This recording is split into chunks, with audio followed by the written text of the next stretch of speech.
I'd like to bring the study session of Urbana School District 116 to order. Roll call, please, Brenda. All right, I'm just going to speak loud because my mic's not working. Member Hassanadka?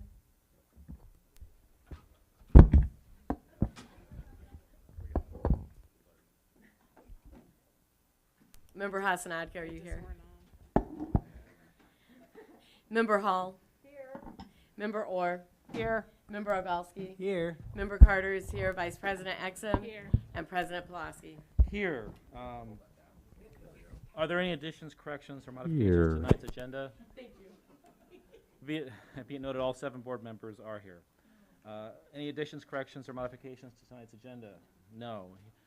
Next up is citizen statements. If you would like to make a public statement before the board, please fill out a goldenrod sheet in the back of the room. Hand it to our recording secretary, Lori Johnson. First up tonight is Tiffany Clark.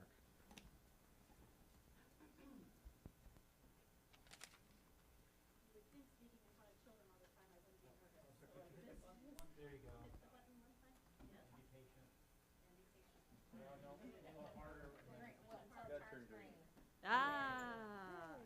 Yes, you would think that this would be a piece of cake, but it's not. It's rough. So I'm a 25-year veteran educator at Leal School, teaching 3rd and 4th grade. I grew up in Urbana School District. My children continue to attend Urbana schools. I want to start by recognizing that if you are here in this room right now, you care. Same if you are viewing this electronically, this community is invested in its children, whichever side of the dual language proposal you stand on. And this is not a bad starting point for discussion. There is common ground among us, and let's be clear, nobody who opposes the merging of the Spanish dual language program is opposed to the dual language program per se. We are just asking, where's the research? How does the proposed new model address the shortcomings of the current program, and have you considered all options? It's clear that the current dual language program is not fully meeting the needs of the students. It serves it's not fully meeting the needs of the students it serves in terms of test scores and, as we've heard from teachers in the program, in terms of the social emotional developments of the students. We share that understanding. I only hope that we can likewise come to a shared understanding of a beneficial path forward for all of our students. The committee's exclusionary practices, while developing this proposal, have not served our mutual goals. I don't doubt that their hearts are in the right place, but feel obliged to point out some of the shortcomings in the performance of their charge, which is to improve the dual language program. First, and much has already been said on this point, certain community members were excluded in the development of this proposal. Speaking as a monolingual teacher, the reason it hurts so much to have been excluded isn't just being intentionally silenced. It's what this behavior says about the district culture and the relationships we have believed to be solid. The district tagline, "Better Together." I've believed in those words. I ask you, is the way to fix a broken culture to exclude part of the community, or is it to openly name what is wrong and work to fix it? The teachers in the dual language program and the committee have not trusted us, that we all serve the same goals. They have not trusted us or given us the opportunity to support them. We have work to do. And I assure you, I am all in. Let's fix what's broken. Another thing that deeply concerns me is the disparity between the surveyed Latinx families' viewpoints and those presented in the last board meeting by the dual language teachers who are not part of that culture. Why does it not matter to the board what the families want for their own children? In the May 17th presentation on slides 8 and 9, an overwhelming percentage of Latinx families preferred to keep the DL program at 2 schools. These families have valid, complex reasons for their viewpoints. It is incumbent upon the district to understand them. Let's do this work. And finally, my deepest concern for the future of all Leal students, and I direct this question to the committee members, where's the research? Present it to us. Give us something to support. A conversation cannot go on the way it has, pushed forward by emotional anecdotes. Further, it's not about the logistics of busing or class size, it's about the student outcomes and all the students in our care. If you look at the current program as a pilot program for what the committee is recommending, where are the assessments of the current program? What are the strengths and shortcomings? What needs to be changed? Years ago, the development of new models and pedagogies was not necessarily evidence-based. Thank goodness today's scholarship is exclusively evidence-based. Student outcomes are consistently part of the data being measured. There are so many dual language schools in California and across the nation, there must be experts out there. You can't tell us there is no data. Educate me on why this new proposal is the best fit for our community. I challenge both the committee and the school board to show us a plan we can support. If you are truly convinced, as many of you have expressed, that this is what's best for our students, do the due diligence that is missing from the presentations of this proposal. And now that the community is finally in on the conversation, I further challenge you to listen. Listen actively. Listen outside of your own experience, your truth. It's not listening if you've already made up your mind, if you are only filtering our words through your premature decision. Equity for all students and support for the dual language staff must be part of this conversation. And the input of your dedicated, long-serving educators, including the monolingual teachers, must be heard. And even more importantly, the families of our dual language learners, their voices must be heard. I'm not saying we're not asking good questions. Again, the idea that we must fortify our dual language programs, must improve measured learning benchmarks, and make sure all students have access to equally strong programs, that's clear to all of us. It's been said, Urbana has a history of trailblazing without data. I want to point out you're only a trailblazer if you succeed. If you fail, you are incompetent and have only created larger problems for the very community you have pledged to serve. That's the risk. You are gambling with our students. Invest in the due diligence.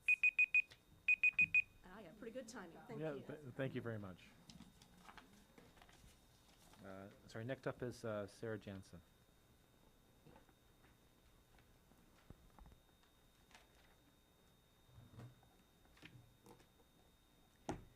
Hello again. The Dual Language Committee has recommended Leal Elementary, as we all know, as the home for the proposed whole school dual language program for Spanish. In an email to parents, it was emphasized that the impact of this decision will address the critical needs that have been identified by the department and the committee, in particular, allotting for additional space needs for a large number of multilingual incoming kindergartners. That's what I want to talk about today. Board members, the committee recommendation does the exact opposite of what they are promising in that regard. Leal Elementary is too small. Despite promising to make space for a large and growing incoming kindergarten class, Leal Elementary will dramatically increase class sizes and put a firm cap on program growth. The committee's own projections, which they shared with you, show the program will be operating at capacity on day one. The committee's own projections indicate that after 2 years, the program will either need to move to another school or give up a fine arts classroom. This is not a solution for additional space needs. And 2 years is a best case scenario because the committee has ignored their own assertions that the English learner population is growing. This year, the incoming dual language kindergarten class had 12 students more than the previous year's kindergarten class. If we allow the program to grow by the same number of students as it grew in the past year, not more, just the same amount, Leal will be too small for the program before it even gets started. I wouldn't be surprised if we're back in a year or two asking hundreds of students to move schools again. Instead of providing a better experience for this marginalized population, English learners will walk into Leal only to find that they don't have an arts classroom. Is this equitable? When I asked Ms. Ricconi and Mr. Wiemelt about these issues, Ms. Ricconi's response was, it is not ideal, but it is possible. She's right, there are ways to squeeze the program into Leal. In addition to giving up a fine arts classroom, they will need to put more students in each classroom.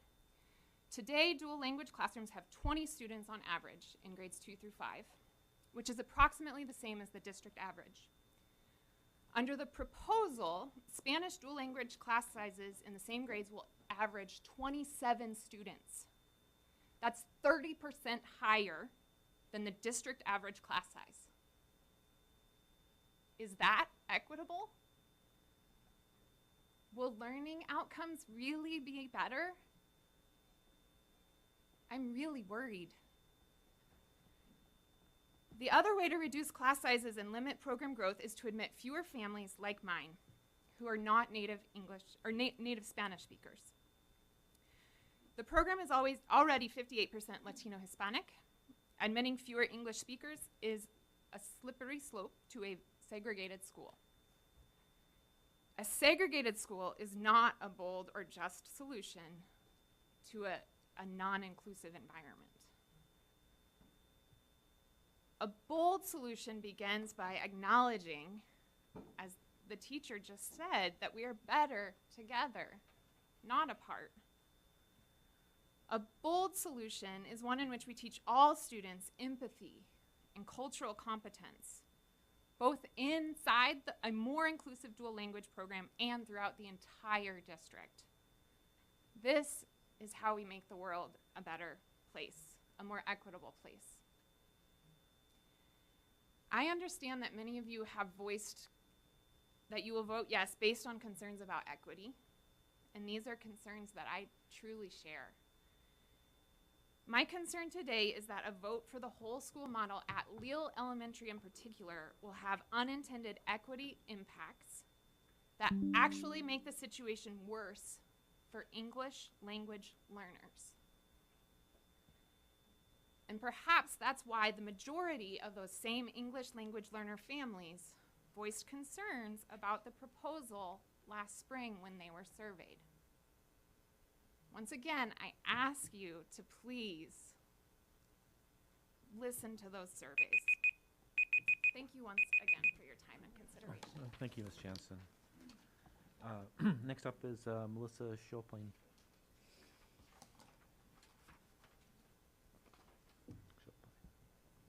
Hi, my name is Melissa Shepline, and I'm the parent of a second grader in the dual language program at Leal. We're an English-speaking household. And I wanted to come tonight to share that over the past few months, I've been listening to all the presentations, and I am somebody who is open to the idea of a whole school model. But as my neighbor, and we didn't coordinate, just said, I am very concerned about the choice of Leal as the site. I tried to analyze the projection slides. I think there were slides like 15 to 20, and was a little bit confused, but I also think that there's a good chance that the program is going to outgrow Leal very quickly. And so I would first of all like to ask the board to really, in this month that you have between now and your decision, to ask the district to better explain those projections and to further explain whether or not that school is the best site.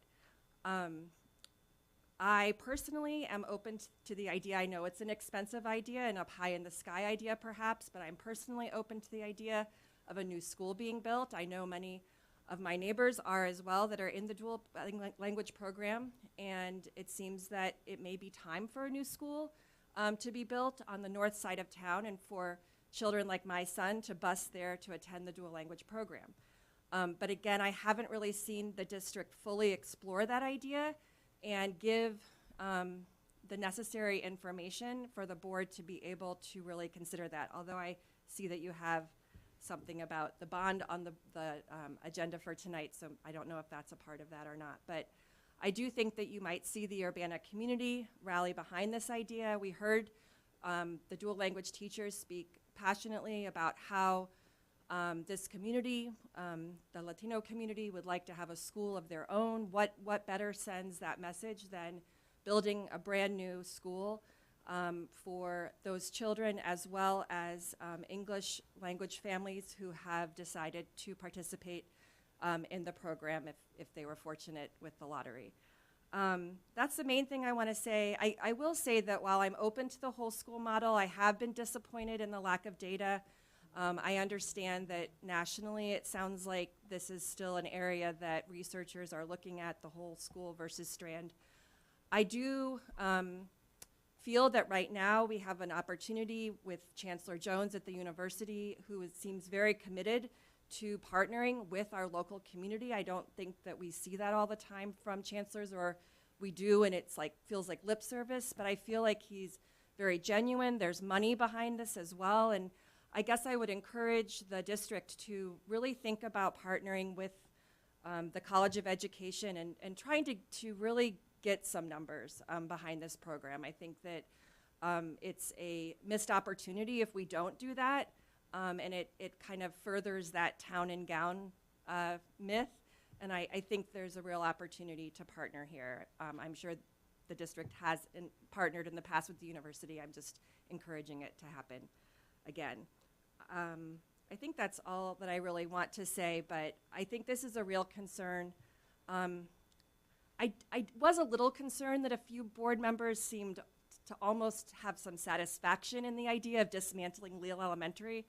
And I understand that my neighborhood that I live in is a frustrating, elitist neighborhood at times. But my neighbors annoy me sometimes too.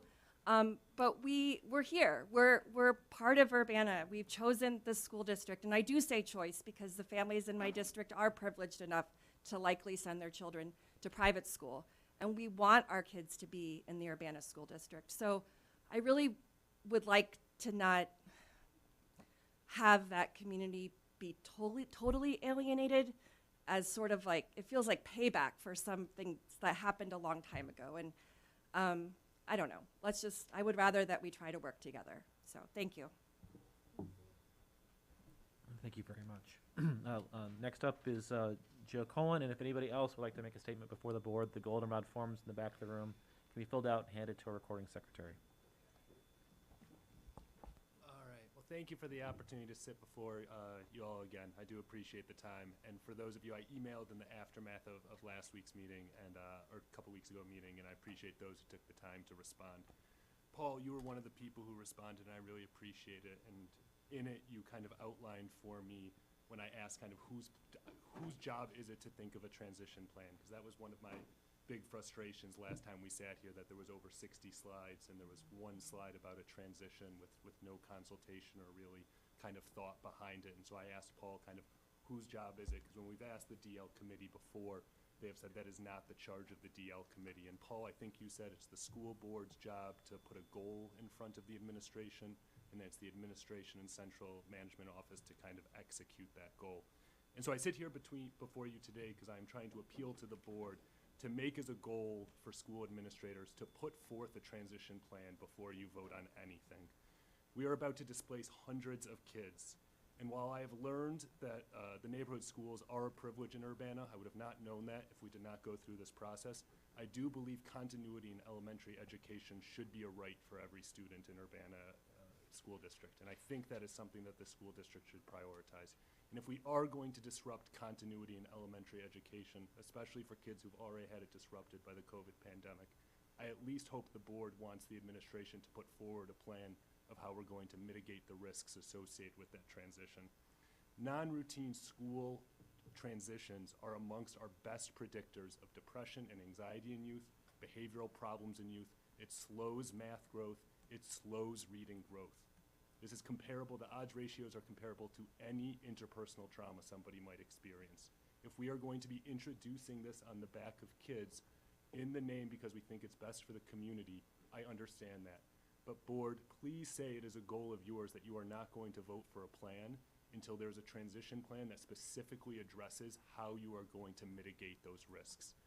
We have asked for this since May, for families to be included in this process. Naravi, you mentioned this at the last talk, at the last meeting. You've said, we asked since May to include families in the monolingual program for them to understand what their concerns are in their transitions. The school administration did nothing with that. I would ask that somebody actually asks a school administrator why they're not including or having those conversations, and let them answer. I'm not trying to be antagonistic. I would be genuinely curious in the answer for why, and I'd be open to hearing why they wouldn't want to be included in that conversation. Administrators will argue that delaying the creation of the single school model for the sake of a transition plan will cost emergent English learners access to improved educational opportunities. But I believe this is a false dichotomy. I want you to directly ask again why they haven't engaged families in the process. There are simple questions that we could ask ahead of a vote. Can all kids that are in Leal right now, could they transition to another school and be with the peers that they are with? Can we know what is going to happen to the teachers at Leal who helped navigate these kids through the COVID pandemic? Can support staff, can after school staff What is going to happen to them? Will these kids still have connections with these? This is information that could easily be collected in parallel to a DL proposal. I urge you as a board to set as a goal, we care about the transition plan of these youth, and we want to hear what the district plans on doing for these youth before we vote on something. Finally, board members, I hope you make it a goal to personally engage with monolingual teachers and staff at Leo, and or compel the administration to do so, or ideally both. The suppression of their voices has led to clear biases in the process. Leo families are regularly characterized as a group of academics by the school board. This is not accurate and does not reflect the important work monolingual school teachers and our staff do in our schools. Many of these teachers and staff work at Leo because it serves a diverse group across race, ethnicity, and SES. Their belief in equitable education settings are just as strong as others. They bravely sat here a couple weeks ago with no support from administration to have their voices be heard. Unfortunately, not one board member recognized them in their comments following the public time for comment. I am supportive of everything DL teachers have done to advocate for their students during this process, and I still think it is important for monolingual teachers to have their voices heard. This does not have to be a dichotomy. Last month, Dr. Ivory Tatum said she would meet with teachers after the vote in December and listen to their preferences. Board members, is this satisfactory? Is this enough for what we can do for these teachers? I don't think it is. I think these teachers, after-school staff, and so many more have dedicated their lives to our children's educational, emotional, and behavioral well-being, and they deserve more. More than just a thank you, soliciting their opinions is necessary if Urbana School District has any hope of minimizing risk associated with this type of disruption. Thank you again for your time. Thank you very much. One last call. Does anybody else wish to make a statement before the board this evening? All right, hearing none, we'll move on with our agenda. There will be a call for an executive session after tonight's meeting for the purpose of personnel. There will be no action following the exec session. Is there a motion to approve tonight's agenda? So moved. Second. All in favor say aye. Aye. Any opposed? There are no commendations or recognitions tonight. Student Ambassador Report. You guys have anything tonight?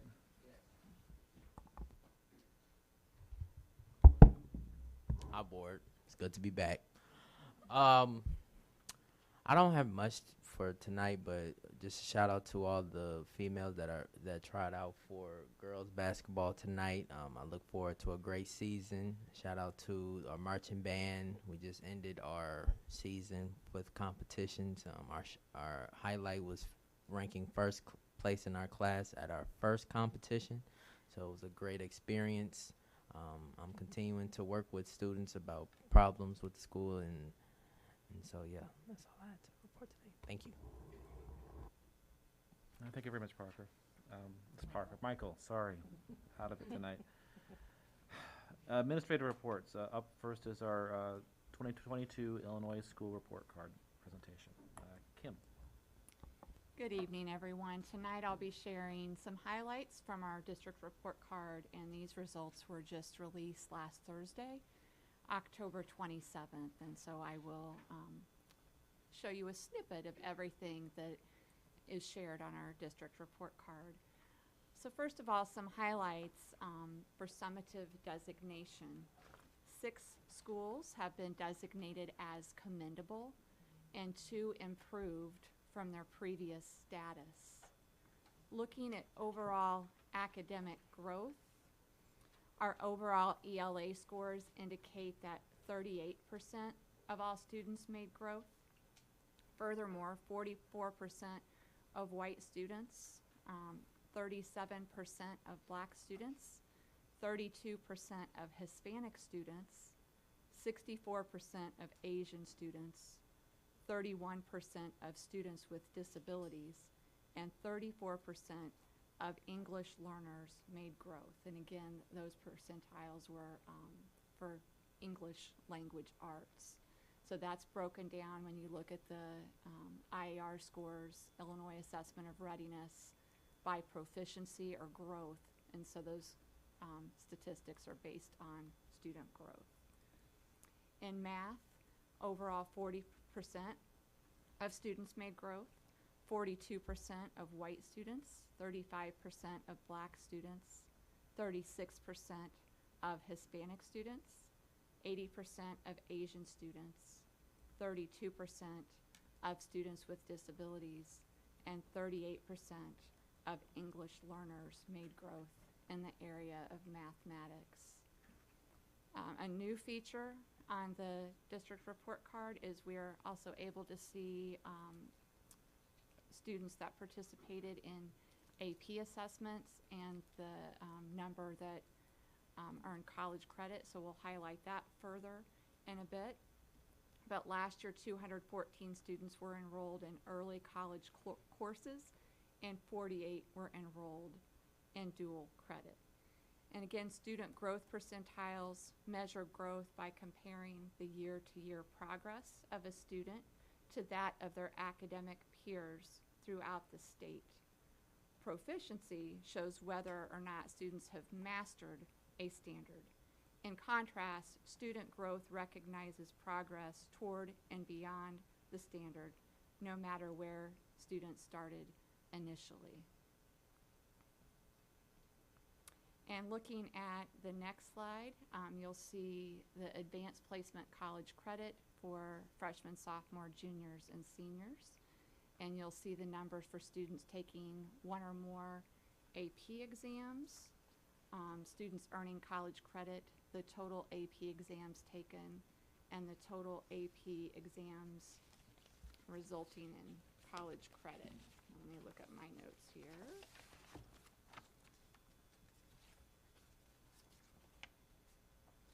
So overall, the total AP exams taken were 447, and there are 351 of those that resulted in college credit.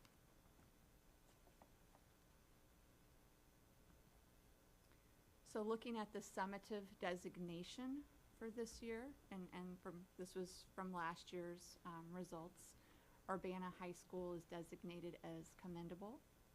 Urbana Middle School is comprehensive. Comprehensive is the term that was previously used for lowest performing. Martin Luther King is commendable. Leal is commendable. Dr. Preston L. Williams is comprehensive. Thomas Paine is commendable, and they made improvement from last year.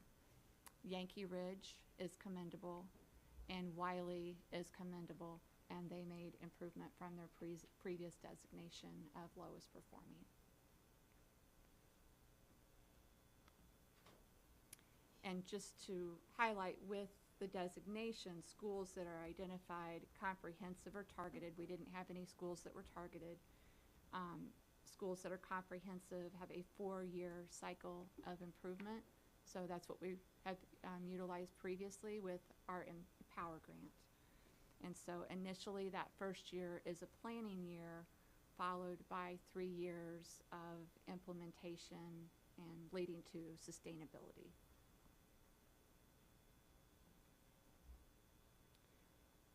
So looking, if you could go back to that pie graph, John, thank you.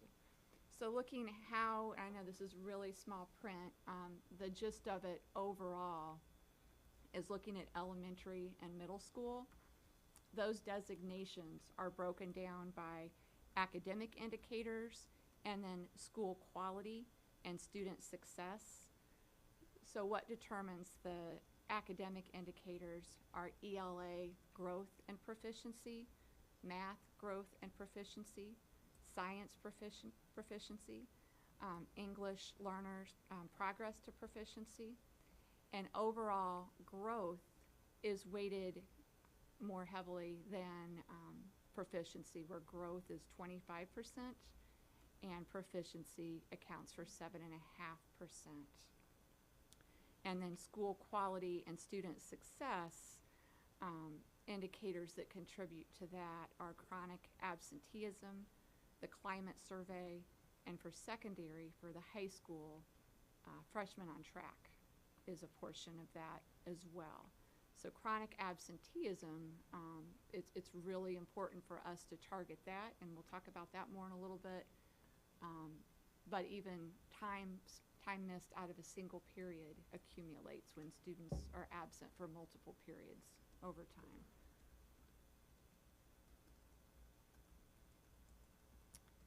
The equity continuum, this is a new tool that ISB has provided, and it's an informational tool that's used as a guide to look at the lens of equity by examining progress in 3 different areas: student learning, learning conditions, and elevating educators.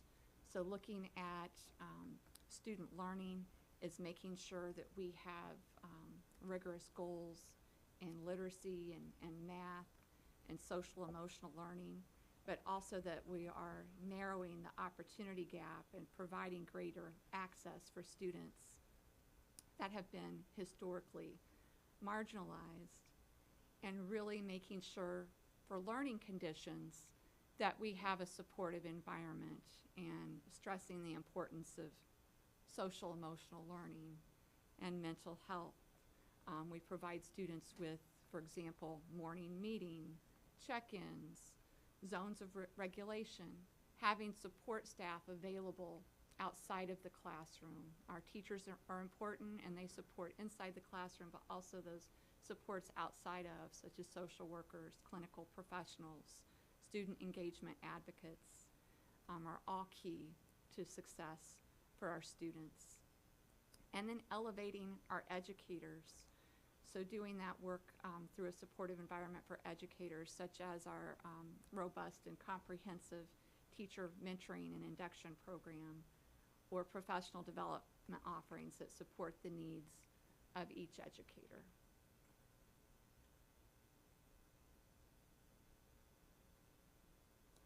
So looking at those 3 areas a little bit further, and looking at some annual metrics for college and career readiness, annual metrics to look at our graduation rate, freshmen on track, community college remediation rate, post-secondary enrollment, 8th graders passing Algebra 1, and enrollment in AP, Interbaccalaureate, dual credit, and CTE.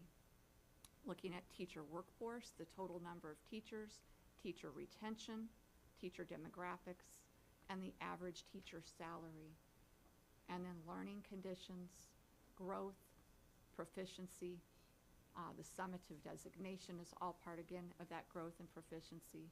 Site-based expenditures, how we are allocating our resources for our students, and chronic absenteeism.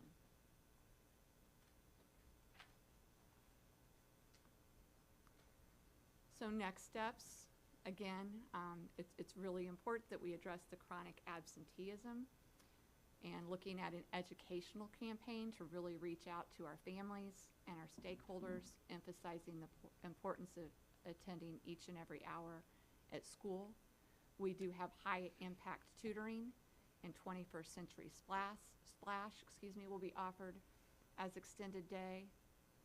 Designated schools offer resources in professional development aligned to our school improvement plan goals. In all of our schools, we review the school improvement plans and revise the action plans quarterly. We have comprehensive new teacher mentoring through an induction program. The district is dedicated to aligning resources in literacy and math, and reviewing multiple indicators of progress. That work is ongoing and continuous, and it's hard. Our teachers are working very, very hard in this area, as we are prioritizing standards in all of our content areas, piloting our math resources, and really taking a hard look at literacy as we are gearing up for an ELA committee. But again, this is really hard work. We're dedicated to this work, and it does not happen overnight. It takes time. The SEL support and meeting the needs of the whole child will continue to be a priority. And so finally, John, if you could click on that link, because this is just a snippet of all the information for our district report card, and we can look at each individual school as well. But this is where you can find more information, even by typing in Urbana district report card. There are some new features when you look on this site compared to last year, there's the equity journey continuum that I mentioned and highlighted. That's a new feature. There's additional information with CTE and also tracking success rate and outcomes for students that are enrolled in career and technical ed is what CTE stands for. And so that you can touch on that further on all of the tabs that focus on the environment, the students, accountability, teachers, administrators, and our funding, and the schools in our district. You can examine each individual school as well on this site. Okay, thank you. Board members, any questions? All right, hearing none. Thank you. Sorry, I had one quick one. Yes. So I was trying to get my mic to work. I remember the last time we were talking about this, I had asked. Your mic. Oh, no, never mind. I'm sorry, I'll bring it up closer though. I had asked, when we get the funding from the state, what do we do with it? And it looks like, I can't remember what page I was just looking on, but it looks like we either just recently received $200-some thousand towards, bringing up the gaps. So does that money break down to teacher salaries, or, what's the majority of that money go towards? Yeah, so Empower money is grant funded money. Right. So separate from district dollars that's utilized for salaries. What is key for the Empower funds that are designated for school improvement is that you start off with a planning year, and then you really tie it to the school improvement goals and specific to the areas highlighted for improvement. But it's dollars that are to build up student success and get our students to really narrow the opportunity gap for our students.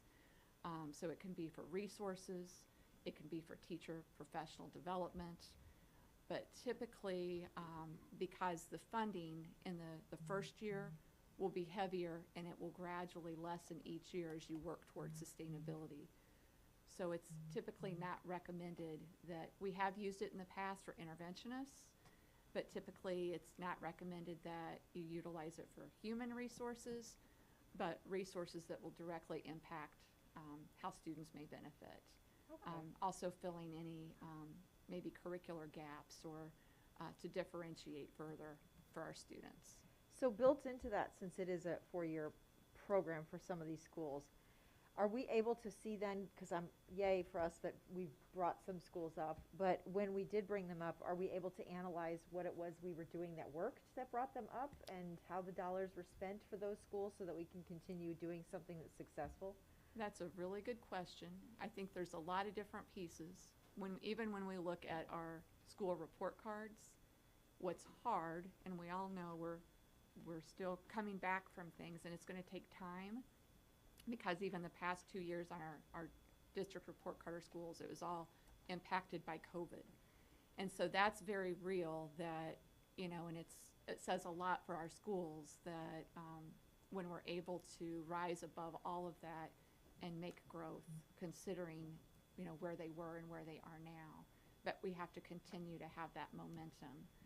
But I don't know that we can point it to this or that. Now our extended day, our schools, I really believe that that's made a difference in offering that extended time, because that's, again, just additional time so that we can increase that rate of improvement, that expected rate of growth for our students.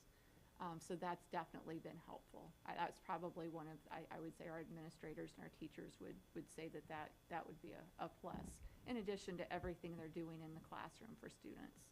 It's definitely not, gone are the days where instruction is whole class for everything. Our teachers are having to really individualize because our students are in a lot of different places. And so they have to consider all that when they're meeting students' individual needs each and every day. So, but presumably over time, we should be able to break down where our spending went for those years, whether it was grant funded or whatever, and, compare it somehow statistically to what was helping across different groups and different age levels and things. So Maybe not right this year, but eventually we will be able to track what we're doing that's working. Yeah, I mean, I don't know that I can address the increase in student learning piece of it, but I did want to just address one part of your question, that Yeah. that grant is tracked entirely separately in our general ledger, and we do know exactly where we spend the money. Yeah. And just to give you a broad idea, most of it is going to instructional materials. A small amount is going to professional development stipends and the benefits involved, but not very much at all in comparison to the larger grant. And then there's a good chunk, maybe a third of the grant is going towards learning partners, where we're paying contractual services to increase student learning as well. So like 21st century and no? That's what No, I was it's not. gonna chime in and Yeah, say, go ahead. to piggyback on what Kim's saying, is each of our schools, they're working with different partners. Oh, That's okay. part of, I think, why it'll be harder to compare. Yeah. You know, like Wiley had specific partners that they worked with, and they had a specific after-school focus, whereas in other schools, after-school focus was, you know, because what do they call theirs, reading rally? Yes, Wiley is reading rally. But every school had an opportunity to kind of individualize based on their population and the needs, and so they're working with different partners. So I think it will be harder to say every single school met this goal because of this partner or this, you know, intervention. And for our students, we don't ever want to, are never going to base everything on one assessment. Right.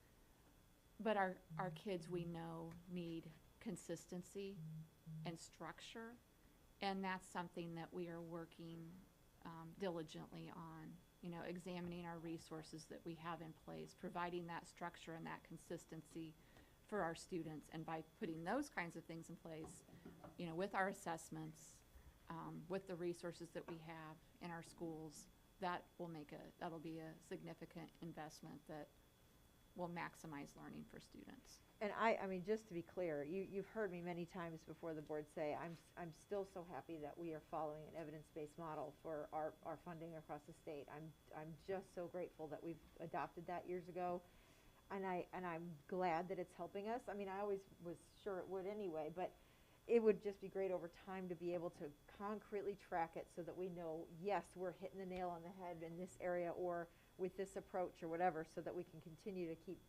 I just hate for us to, you know, not to be stabbing in the dark at making, you know, good judgments about how to move us forward when we can have stuff compiled over years to say this is what's working and this isn't.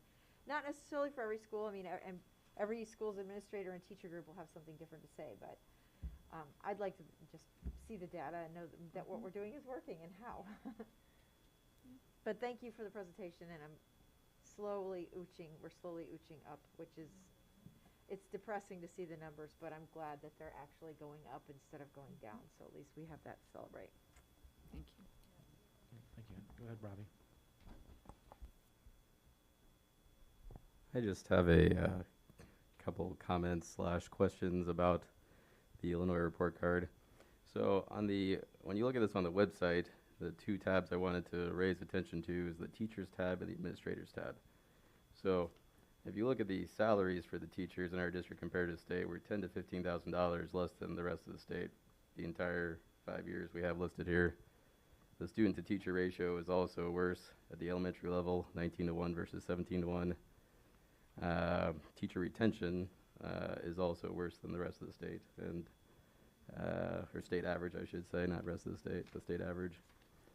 In conjunction with that, when you look at the administrators tab, as has been a topic of discussion in the past year, the admin to student ratio, you know, when you look at the 5-year trend, it's not,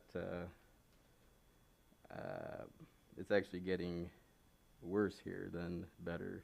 You know, so 105 to 1 in the current year. In past years, it was in the 130s to 150s, as well as the admin salaries. So,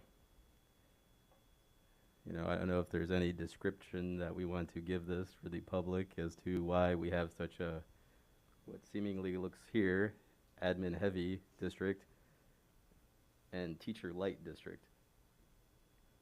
Because that probably doesn't translate to quality education, would be the assumption.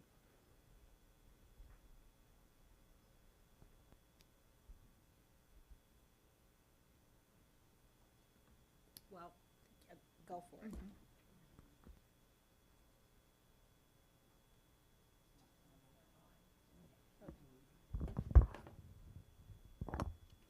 Should you have posed this question prior to the meeting, as another board member had inquired, I would have been able to share information with you. That is not part of the board presentation this evening, but I will forward more apples to apples comparison. A short answer to your question is that administrators' salaries are, lots of different things go into them. Lots of different districts report them in different manners. And I know that our teachers' salaries have the TRS included them, as our administrators, but some administrators don't work 12 months. Many secondary administrators in Champion Unit 4 only work 10 months. Our administrators at middle school and high school all work 12 months, so their salaries are going to be a little bit higher. So I shared this information with another board member, and I'm happy to share it with the board. If the board would like me to give a presentation in addition to the administrative salary study that was requested as of last year to the public, I'm happy to do so as well. But I'm not prepared to discuss this evening. I would promote doing that at another time if that's your preference, because your original statement of, had I asked you this privately prior to the meeting, I would have gotten an answer, does not help all of the public who have the same question, because you look at these tabs, it's an obvious question. I think everybody in the community who looks at the report card would have. Sure, just out of respect, I think that if you wanted an answer to the data, that board members are encouraged to reach out to administrators prior to the meeting. And there was not a question addressed from the public tonight, but one of the board members, as a courtesy, did email over the weekend, and I provided the information that was requested. And so I will do that with you as well. Member Hazadaga. Any other questions? Go ahead. Yeah, I have a question. I think this is for Kim, about the summative designations. So I tried, this is mostly my own ignorance, so I tried to understand what each of these things mean. And when I read commendable, it says a school that has no underperforming student groups, which sounds absolutely amazing. I don't know what that means exactly. How do we characterize underperforming and then put that with our, the percentile data that we have that suggests that we have a lot of growth? So what do they mean when they designate us no underperforming student groups? Yeah, it's when you look at the formula, and I can break down this a little bit further. Oh, sorry. I can get out specific formulas, percentages. I don't have that in front of me other than just the breakdown of the academic indicators and the student success indicators. But I can share that with the board. It's based on, for example, targeted, I think is the lowest 5%. And then for comprehensive is the lowest 10% in the state. But I'll break that down a little bit further so I make sure I have all that accurately. So Brian, the student groups are the groups that Kim, if you want to go back to that slide where we showed the growth, it's basically the racial demographic groups, low income, homeless, students with IEPs. Right. Those are the groups that they're talking about. Right. My question really, it's a wonderful thing to see no underperforming. I just don't know what underperforming means. Right. And that's really helpful because it's kind of goes along with Ann's question. When we see baseline numbers that tell one story and then we see no underperforming groups, then we say, that's great news. I want to merge those two things and get a sense of like how we can be both commendable and also have sort of pause for concern on math, English, these types of things. So it's more a comment and just it's kind of understanding what does it mean to be commendable. And I think ISB moved the bar to accommodate for COVID and COVID pandemic recovery. So the expectations, 3 or 4 years ago when we had these same designations were much higher. So honestly, they have shifted some of the expectations, taking into account COVID impact. So the designations so we can't really compare the way we were designated 3 or 4 years ago to the current group. So, but yeah, we can get that.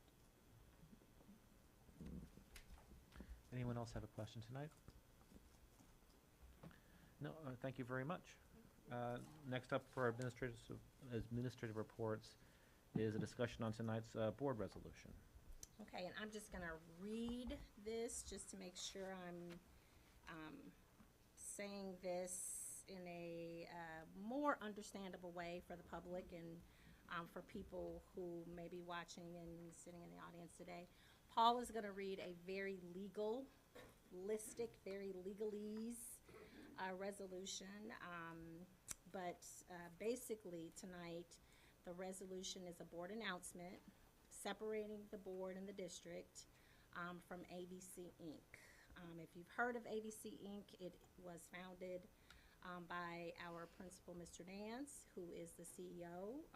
It has its own board of directors, its own funding, grant model, and it has been officially designated as a 501c3 not-for-profit organization, which you will hear very legally laid out in the resolution.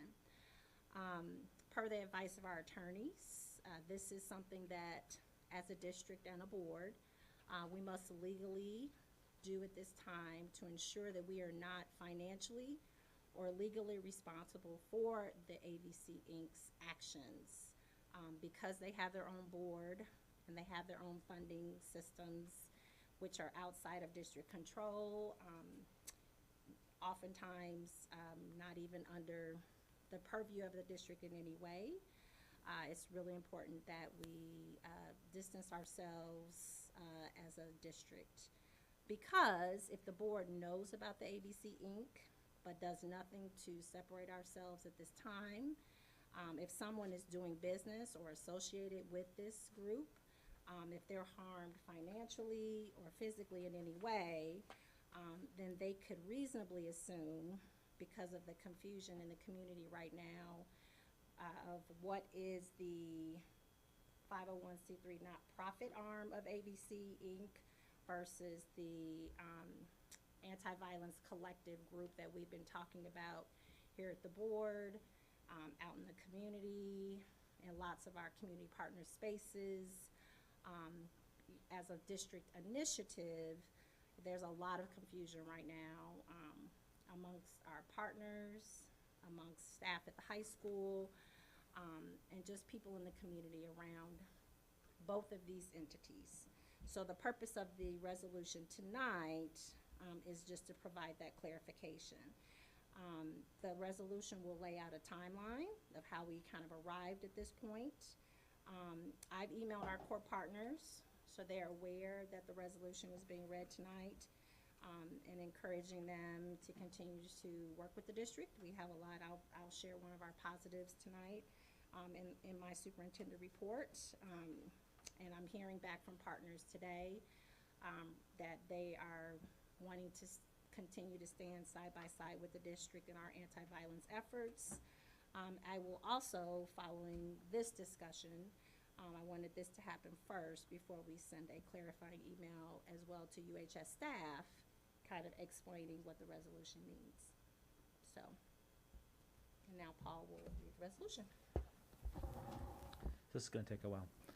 Resolution clarifying Urbana School District 116's non-affiliation with the Anti-Violence Collective Incorporated. Whereas, during the 2021-2022 school year, Urbana School District 116's Central Office Administration began working on a plan to address the increasing conflict at Urbana Middle School and Urbana High School stemming from violence in the Urbana community. Urbana School District's plan included the involvement of various community leaders, collaboration with the City of Urbana, and applying for various grants to aid the funding of several school district-initiated programs.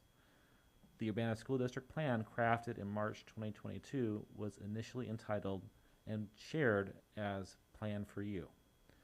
And whereas on April 6, 2022, Urbana School District 116 Central Office learned that high school principal Tara Nance was organizing an anti-gun violence symposium without first notifying Central Office administration or seeking approval and inviting community members to a meeting to be held on April 18, 2022 at Urbana High School. And whereas Urbana School District 116 Central Office Administration informed Urbana High School Principal Tara Nance of the school district's planned initiative and instructed Mr. Nance that he needed to work with Central Office to develop an agenda for the April 18, 2022 meeting, or brainstorming session, as it was termed, to avoid a duplication of efforts. Central Office Administration made clear to Mr. Nance that the school district would be taking the lead, i.e. not community members, at this meeting, and any outcomes should complement the school district's anti-violence plans. And whereas, following an April 18, 2022 brainstorming session of the UHS Anti-Violence Work Group, where both Mr. Nance and Central Office Administration participated, the Anti-Violence Collective was announced on May 3, 2022, with the described objective of developing a diverse network of supports to problem solve a systemic issue of violence that spans the entire Urbana community. And whereas the ABC was initially comprised of school district leadership, locally elected officials, and leaders from the community, including, but not limited to, private support and special interest groups, religious organizations, and representatives from the University of Illinois. And whereas 2 internal branches of the ABC were initially announced, Trauma-Informed Research Group and the Student Intervention Work Group, with the focus on building a sustainable framework for the school district's most at-risk students and their families, with the assistance of additional district staff who were invited to participate. And whereas core partners of the ABC and school district staff continue to meet throughout the months of June and July 2022 on most Mondays at Urbana High School. During the summer of 2022, Central Office Administration made presentations to the Board of Education, the Community Coalition, and the CU Schools Foundation, providing information concerning the work of the ABC. Mr. Nance either co-presented or attended these events. And whereas in August 2022, Mr. Nance attempted to separate the ABC from Urbana School District 116 and take the program in a different direction. And whereas specifically on August 3rd, 2022, Mr. Nance registered the Anti-Violence Collective, Inc., ABC, Inc., with the Illinois Secretary of State as a non-for-profit corporation. And whereas on August 4th, 2022, one day after registering ABC Inc. with the Illinois Secretary of State as a non-for-profit corporation, Mr. Nance solicited letters of support from ABC core members to be used in a grant submission by Eastern Illinois University, where it was later described, when questioned about his actions, that the grant proceeds, if awarded, would be divided equally between EIU, Urbana School District, and the ABC Inc. And whereas on August 11, 2022, Mr. Nance sent communication to certain Urbana School District ABC core members, alluding to disbanding the ABC without the knowledge or authority of Urbana School District Central Office Administration. And whereas also in August, Mr. Nance applied for a United Way grant in the name of ABC Inc., associating ABC Inc. with Urbana School District's Anti-Violence Collective, and its stated purpose, aligning ABC Inc. to grant funding already secured by Urbana School District, stating that ABC Inc. was partnered with Urbana School District 116, naming several Urbana School District Anti-Violence Collective programs, and listing several core members of Urbana School District's Anti-Violence Collective, implying they were supporters of ABC Inc.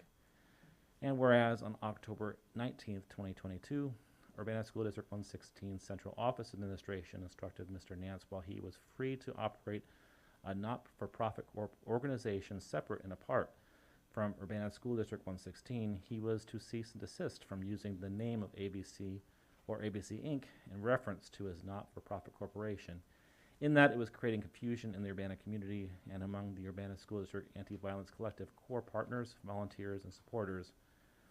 And whereas, furthermore, Urbana School District 116 administration instructed Mr. Nance to cease from referencing any association of his not-for-profit organization with Urbana School District 116, including expressly stating or implying any affiliation with Urbana School District or its programs on any grant or other funding application.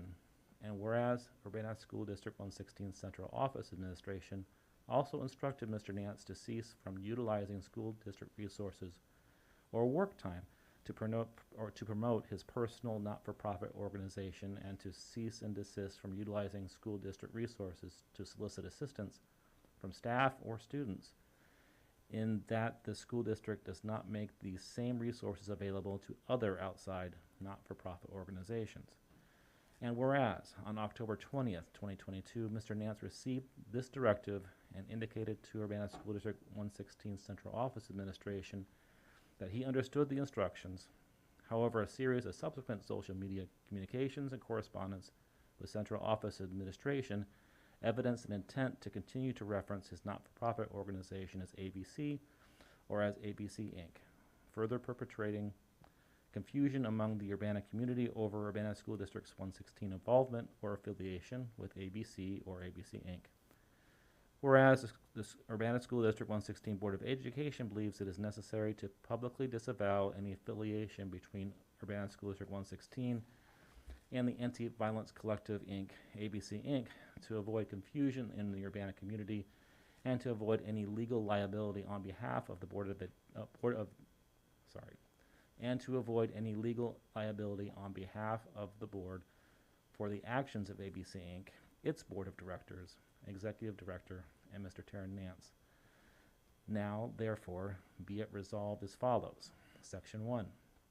By the adoption of this resolution, the Board of Education publicly declares that Urbana School District 116 and its anti-violence programming is in no way directly or indirectly affiliated with Anti-Violence Collective Inc., or ABC Inc., and shall in no manner whatsoever assume or be liable for the Anti-Violence Collective Inc.'s, or ABC Inc.'s, actions or omissions by or through the 501c3's not-for-profit organization created by Taryn Nance, or any of its board of directors, officers, members, employees, agents, or legal representatives.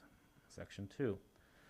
Mr. Taryn Nance, the Anti-Violence Collective Inc., or ABC Inc., its board of directors, officers, members, employees, agents, or legal representatives are hereby directed to cease and desist from referencing any association of the Anti-Violence Collective Inc., or ABC Inc., or ABC, with Urbana School District 116, including expressly stating or implying any affiliation with Urbana School District or its programs on any grant or other funding application, in any advertisement or social media communication, or in any other communication, public or private.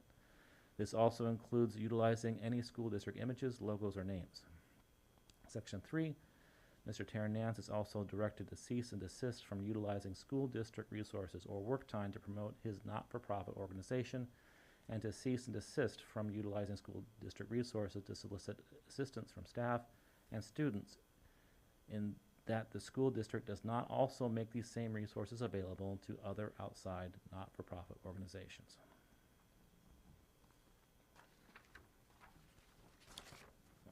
So that's the resolution. Is any further questions or discussion? Okay, so this is coming up later up on as an action item on our agenda. Moving on to our study topics. First up is an update on our bond situation. Katie.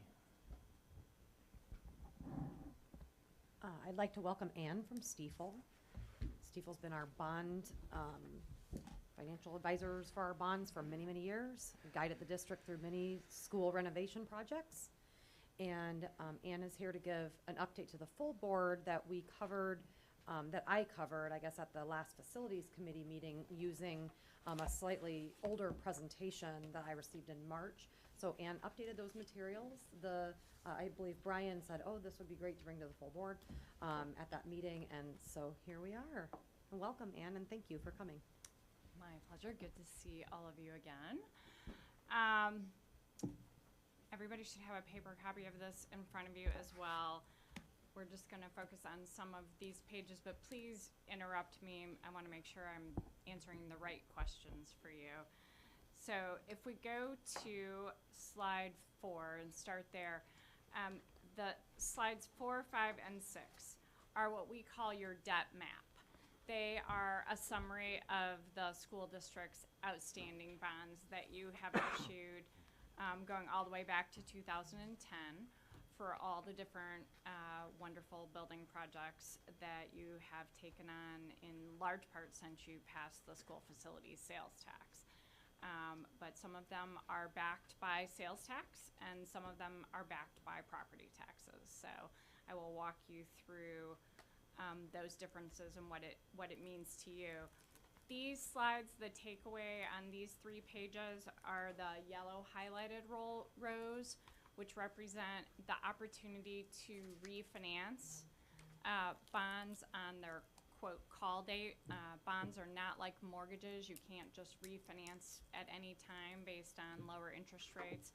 A, right now we're obviously not in a lower interest rate environment.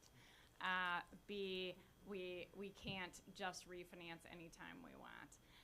So the takeaway from these slides on that point is your next most likely bond refinancing opportunity is for the 2017 bonds, which are highlighted on slide 5, and would be eligible to be refinanced on Jan 1 of 2026 or any date thereafter. We could actually start that process in 2025 if interest rates made sense to do so, but we can just table the question of, are there any refinancing opportunities? Okay? Because right now, there aren't any. Then we move to slide 7, which summarizes the school district's statutory debt limit. There are a number of different things that influence your ability to borrow. One of them is your statutory debt limit. And your statutory debt limit is essentially equal to 13.8% of the district's EAV, your equalized assessed valuation, which is the property tax value within the district. So you can see on the left-hand side of that page, that number equates to about $106 million, that being 13.8% of your equalized assessed valuation. Then we deduct the $20.7 million of outstanding bonds that are on the property tax rolls, because sales tax backed bonds don't count for purposes of this calculation. So that gets us to approximately $86 million of maximum borrowing capacity. But as you'll see as we go through this presentation, accessing a lot of that will require going to the voters. So it is statutorily available to you, but a lot of it you can't get at without voter approval. All right, so we have 2 different sort of buckets of bonds. We have your property tax-backed bonds and your sales tax-backed bonds. Your property tax-backed bonds are highlighted and summarized on page 8. You have 4 different sets of property tax-backed bonds, 2 that were sold in 2017 and 2 that were sold in 2021. And you can see the annual payments for each sets of bonds summarized for you sort of in the middle of that page. And then you'll see a column about 2/3 of the way over labeled total DS. That stands for total debt service. Those are total principal and interest payments that you levy for currently. So the levy that you're about to set is the one just below the horizontal line, the one labeled for fiscal year 24. The total bond and interest, principal and interest, is $2,793,000, which equates into 36 cents on the property tax bills. Okay? So that's what this page shows. A couple of very important things for you to understand on this page. You'll see as you look down that column labeled levy, where we were just looking at that 36 cents. We have 36 cents for this year, this upcoming levy, and then one more levy, and then it drops 23. But then look one more column over and you'll see something labeled rolling WC, which stands for rolling working cash. The district has a long-standing tradition of every 3 years selling approximately $3 million worth of working cash fund bonds that you have used to fund technology needs within the district and other capital improvement needs that have run the full gamut. They are, you'll see a later slide that I know Katie has already provided to you and that Carol Baker has used for years historically, summarizing sort of the cash available at any given time for capital projects. And the rolling working cash is just one of those inputs. So you'll see we have that tax rate dropping from 36 cents to 23 cents, but that's because that's when it's time for the next rolling working cash. So the levy after working cash in that peach column is sort of what we're targeting. We're targeting keeping your bond property tax rate at approximately that 36-cent level, assuming no change in your property values. You'll see the column labeled EAV all the way over on the left, which is, again, your equalized assessed value. We've assumed no future changes in that from its current level. That's a very conservative assumption. We know it will change, okay, but we're not assuming and relying on its growth. So we're just solving for flat 36 cents and holding the local property tax rate level. Now, if you said to me, well, what if we were willing to let the property tax rate go up? What if we wanted to access some of that $86 million of borrowing capacity? How much would that cost us? That's where we get into the complication of tax caps. You are tax capped, as you know, which does impact your operating levy and what you're allowed to extend. You're allowed to essentially collect what you collected the prior year plus CPI or 5%. This will be the first year that CPI has been more than the 5% level. And then you get new construction. Okay, so that's how you deal with it on the operating side. The debt side is a little different. You do still have a cap related to debt, but it is outside of your aggregate extension base that you live with for operations. Aggregate extension base for operations is its own little topic. Debt is its own cap, and it's called your debt service extension base. Your debt service extension base was set at the time you were capped, and for a very long time, it did not change. There was no growth. We had no CPI factor on your debt service extension base, which, because we live in a fun world of acronyms, we call DSUB. Okay, so your DSUB originally, when you were capped, was $2,251,000 because in the year you were capped, that was the amount of the bond payment that you had on the tax bills that year. It's a really random number. Like Rantoul Elementary has no DSUB because Rantoul had no bond payments in the year they got capped. So they have no DSUB. So the only thing Rantoul Elementary can use to borrow with is sales tax revenue. Okay? So DSUB is very random as far as how it gets set. You're actually quite lucky. You have a decent sized DSUB.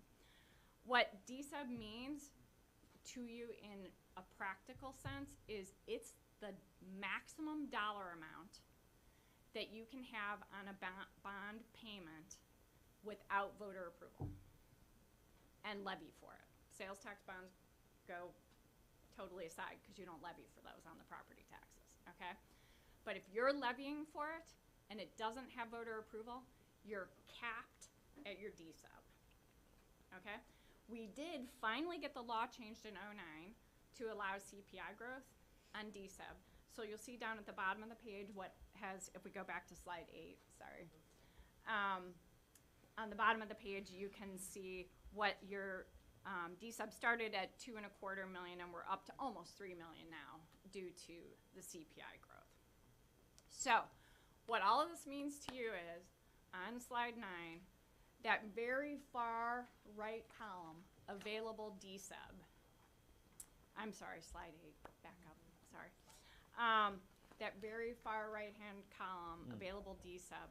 If we assume we keep doing the rolling working cash, the amount you have available to borrow for non-voter approved bonds, sales tax aside, is the very far right-hand column. You don't have a lot of room, right? Very minimal, okay? So we do have some room on the sales tax, but on the levy, I mean, we're not totally maxed out. You will get growth on your DSEB going forward, but you don't have a whole pile of capacity here, okay? We can keep doing the rolling working cash, which has always been a goal. We have always modeled around it. So that rolling working cash is $3 million a year, or it's $1 million a year, basically. You're generating $1 million a year from the rolling working cash, okay? Any questions about all of that? Okay. You can go to the voters anytime you want and override the DSEB, but it requires voter approval. Okay. Now we're going to move on to the sales tax backed bonds. You have 2 sets of bonds backed by sales tax revenue. The QZAB, Qualified Zone Academy bond, that was sold in 2010, which is a federally subsidized bond. You pay almost 0 interest on the 2010 bonds. Best deal ever. So you never want to refund those, and you wish you had 20 million more of them. But you are the proud owners of the largest allocation that the state has ever given a single district of a QZAB. So yes, kudos to you. That was John Dimmitt's doing. And then we have the 2021 bonds that are also backed by the sales tax revenue. So same thing as last time. Total debt service represents the total principal and interest on your sales tax backed bonds. And you can see we only have 5 more years of bond payments on the sales tax, which has been done purposefully. The goal was always to try to keep those borrowings as short as possible, free up that revenue, because as much as you can have cash just to feed capital needs and not have to borrow, all the better, right? So only 5 more years on these. Then you can see the column labeled CSFT revenue. That is the sales tax revenue. So you have, due to the increased sales tax revenue from online sales, you can see that big jump in revenue. We went from basically 3.2 million to just under 4.2 million. You picked up almost a third, which is pretty much what we've been seeing across the state by adding online sales. So you have about $2 million a year left over right now after you make your bond payments that you can use to feed your capital plan, okay? So that's where we stand currently. We have, along with the rolling working cash, we have always talked about the need to finish the elementary school projects, and Wiley's what we have left on the table. So how we're going to fund Wiley has been a constant point of conversation. We can fund Wiley with the sales tax revenue. So this page shows you borrowing options at 80% of revenues. And what that means is we're using 80% of the sales tax revenue in this scenario for bond payments, and we're leaving you with 20% of the revenue, which is the statutory minimum. I can't use more than 80% of the revenue to support a bond payment under the statute, because sales tax is inconsistent and the statute requires that we leave a cushion, okay? So this is using the statutory maximum of 80%, which leaves you with, based on the most recent fiscal year of actual revenues, it's leaving you with about $828,000 a year of sales tax revenue, which is quite a bit less than what you have currently, okay? but that's what it's leaving you. It's leaving you $828 a year based on current revenues. And what we show, can you go to slide 10?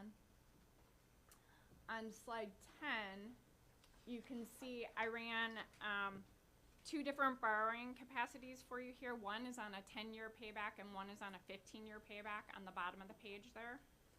So depending on the interest rate you assume, if we assume a 5% interest rate and you want to borrow for 10 years and you want to use 80% of your sales tax revenue, it will produce $16.5 million of project funds. If you're willing to do a 15-year payback, it will produce $25 million. These are just this is very simple math. This is just a present value calculation. There's no complex, sophisticated modeling going on here. Yes, Paul? So at what point would be able to borrow against it? You can do this anytime you want. We can fit this in anytime. If you said you wanted to do Wiley starting this summer, we can do it. The longer we wait, like I wouldn't encourage you to borrow before you're ready. Sure. Because the further we can get down the current bond payment schedule, the more efficient we can model this for you. But if you said I want to do it this summer, we could do it that soon. Right. So this would involve like interest-only payments at the beginning until we paid off some of our other. Yep. Exactly. Okay. Yep. So that would increase our total borrowing costs, but we'd be able to speed up the project. Exactly. And then page 11 is the exact same analysis, but I ran this based on historical Urbana minimums. Historically, you guys have told me that you didn't want to use more than 2/3 of the sales tax revenue to support bond payments, not 80%. Okay, so the prior page was 80%. This is 2/3. So if I don't use more than 2/3 of the revenue, these are the borrowing amounts. It's down to $12,340,000 on the 10-year and a little under $20 million on the 15-year. So does that make sense? Mm-hmm.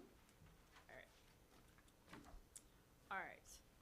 This is the spreadsheet on page 12 that I know Katie has shared with you previously, which is just showing all the moving parts of all the different revenue streams that you have coming in and the demands that you have for capital funding.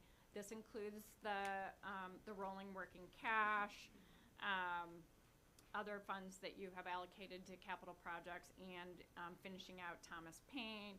It obviously does not yet have the expenditures input for fiscal year 24 and 25 because those plans are still being developed. But I thought this was important for you to have in combination with what we were just talking about. This slide 13 is just a little cheat sheet I made for Katie as she was getting her legs under her about just the things to remember related to the district's bonds, so she could help make her checklist. We've really already covered the important points of this, which are the next opportunity to refinance is probably in 2025. Next rolling working cash we will be doing almost exactly 2 years from now. And we can fund Wiley when you're ready. So we could do that in combination with the rolling working cash 2 years from now. We can do that a year from now. We can do that 3 months from now. Whenever you guys are ready to do Wiley, we'll do Wiley. And then the last page I just included, Katie and I were brainstorming just some information that might be helpful, was just to share the tax rates for the surrounding districts in the county, because this is data I had right at my fingertips. So you do have to pay attention to the unit districts compared to elementary and high school districts. You have to add those guys together, right? Because they are separate taxing jurisdictions. So you do have to make that adjustment when you're making comparisons. So and with that, I am happy to answer any questions. Did I miss anything, Katie?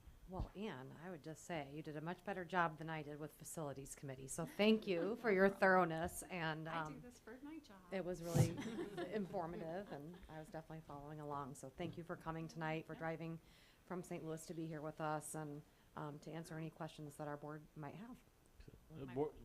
Follow on, board members, any questions?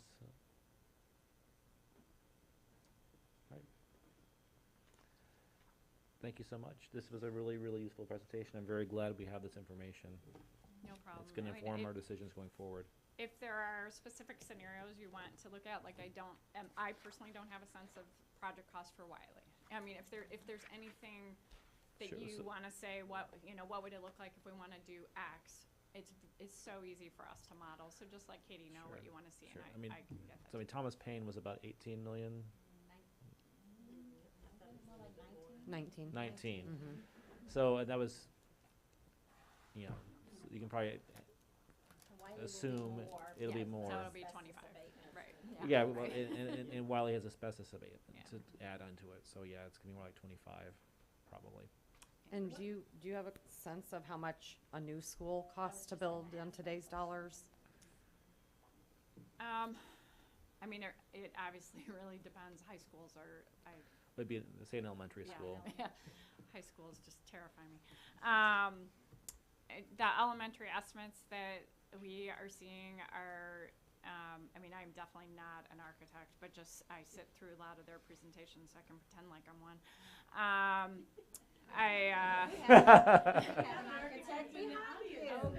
Oh, yes, we Well, do. maybe he could answer this question better. Oh, he than I could. Well, but we are curious to see But- what you're seeing. I mean, I'm definitely seeing numbers in the $30 to $40 million for elementary schools easily, and I am working with a client who's looking at one that's over 40. So it's Like a 2-strand, 3-strand, do you know? I think that one's a 3-strand. Yeah. So, but I'll let him answer. He knows it. Well- He can give you like per square foot numbers and all that good stuff. I did want to, you were giving me some great little organizational history about your experience with the little like bird on your shoulder of John Dimmitt in your ear saying, you know, what you would hear if you were giving this presentation today. And I thought that would be great if you could share that with the board.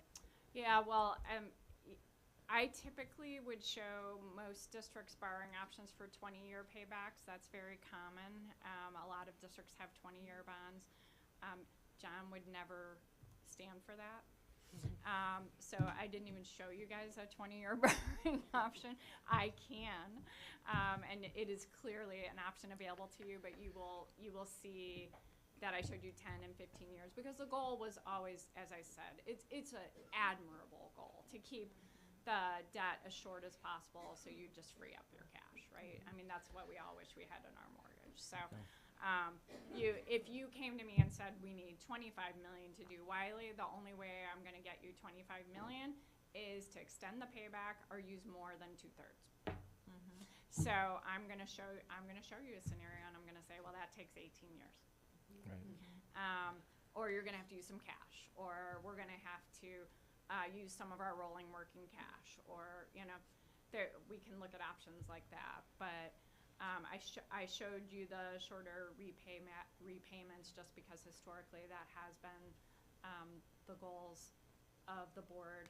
But also, if you came to me and said, we used more of the sales tax revenue when you did Thomas Paine for exactly that reason, because you needed to generate more money. So we used more of the sales tax revenue than we had historically, right? Right. So you tell me the numbers, I'll show you the numbers back, and you can say that's unacceptable, or we can make it work. But Can I ask you a question? Yeah. About the tax rate, Champaign County tax rates? Mhm. So when Katie and I pulled these numbers to share for our dual language presentation, our tax rate was higher than the 7%. Did it change, or? I was sharing total tax Total rates. tax, thank you. So somebody that's Can living you in clarify Savoy, that? yeah, I'm sorry about that. Yeah. I was sharing, if you live in Savoy, this is your total tax rate as a taxpayer paying all of the different taxes for a home in that Okay, area. thank you. So that would include village taxes, here in Urbana, city taxes, park district taxes, and all of those Library. things. Yes. So that's what I shared Okay, with the and dual that language was committee. 9.68 or something. Yeah, like because that can Okay. make a big difference Yes. too.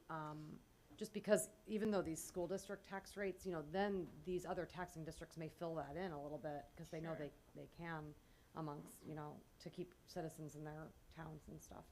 Okay, thank you for, when I saw the 7%, I'm like, that is not what we, so. yeah, these yeah. are just Just the school district, Yeah. so that No, is that is clarifying for very me, important. Yeah, and and- there's other people who noticed the difference. Yep, I'm glad that you brought that up. Yep. So I just want to make a statement really quick. We have to really appreciate how fortunate we are here in Champaign County to have the sales tax. When we go to the III conference, I get asked by mostly downstate counties, how in the heck did you guys get that passed? Because they're struggling with an inability to deal with their facilities issues because they don't have that source of revenue. We're really fortunate. I have to admire the prior board when they went out and they made a set of promises to this town and this county on how they were going to spend the money, and the stick-to-itiveness of this board for sticking to them. We paid off a set of bond-based property tax bonds early. We promised we'd build a new early childhood. We promised we'd add the extra in athletic fields. And we promised we'd bring all the elementary schools up to the facilities that Leal had. And we've stuck to it. And promises made, promises kept. So thank you for this presentation. Brian? Yeah, just a question then. Can the Wiley project, is this going to go to facilities to discuss? I mean, I was surprised to hear we have potentially the money to do it sooner than I would say not the small group facility, but remember when we talked at our last presentation, I don't think we should be talking about building a new school for Wiley until we redistrict, because there's so many attendance boundary areas that complicate Wiley. So I think the larger facility committee team did the bigger open facility process with the redistricting. Twice in this school district's history, once prior to the referendum going out where the sales tax was voted in, there was a committee comprised of, it was ran by Diane Marlin, who was at that point not the mayor. I think she was running for city council, and other people, and they basically made a giant comprehensive list of all facilities of the district and kind of ranked them. Early childhood building began Washington was at the top of the list back then.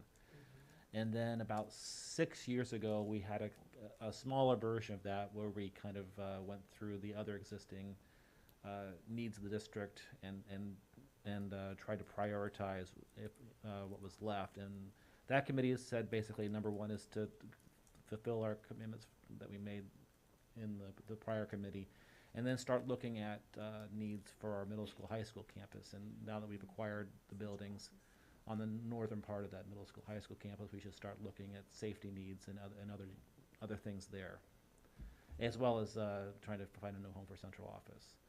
So, as it's probably been about that amount of time. It's been about 6 years since we had that. So it's probably time for yet again another community-wide conversation on how to spend the money that the public has given us for a capital budget. Yeah, I was going to bring that up, Brian, so thanks for asking that. Any other questions or comments? Thank you, Anne. Thank you. Thank you for your time tonight.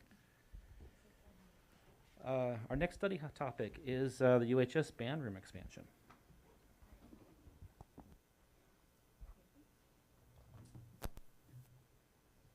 Can you hear me okay? Okay. I'm Karen DeBush. I taught in Urbana for 30 years, and I've retired. And this is Deborah Larson. She's part of a committee that's working with me, and of course Darren Hicks, who's our music coordinator and high school band director. We are part of I'm the chair of a committee called Urbana Bands Room to Grow fundraising campaign. I think many of you know what's going on. We were trying to improve the high school band room. And one of the coolest things that we can do is help our band program really get the facilities they deserve. And being part of this campaign, I was asked in July to come into this, and we have already raised about $50-some thousand, that's $100,000 in pledges, and we're about to go public a lot. So I think that's really exciting, and that we have these ESSER funds to help do this. Our band room needs so many things, and I think this will make a really great addition to our community and to our high school. Okay, I got lost, sorry. Our band program is such an integral part to our wonderful fine arts program in Urbana, and we have a long-standing reputation for providing quality music ed to all students, regardless of income or ability. And this award-winning program actually will celebrate 100 years this next year. So we hope to do some really incredible celebrations, and it'd be really neat to do it in a wonderful band room. I was here when the band room was last, I don't know exactly what was done, but I began teaching the last time there were renovations done, and as I've done research, I think it was painted, had some new floor, things like that, got some lockers. The band program has outgrown those things, and that's a really good thing. And the impact the band has on our students as people, on our families, and connecting with our community is incredible. And that's why I think it's really neat. I would not have said yes to this if I didn't believe in it, because I'm retired. So I'm just really excited to partner with the wonderful people in our community. We have an A+ committee working on this who support and invest in this project, and the position, and to put UHS band program in the position to thrive and serve our students for the next 100 years. So I'm so grateful for your support. I've been working with many of you with this, and we're so glad that we have district support, and I feel very confident we're going to be able to get this raised and get this done. So thank you for your time. We wanted to keep it short, but we'll be glad to add if you want. So, do you have any questions? Board members, any questions?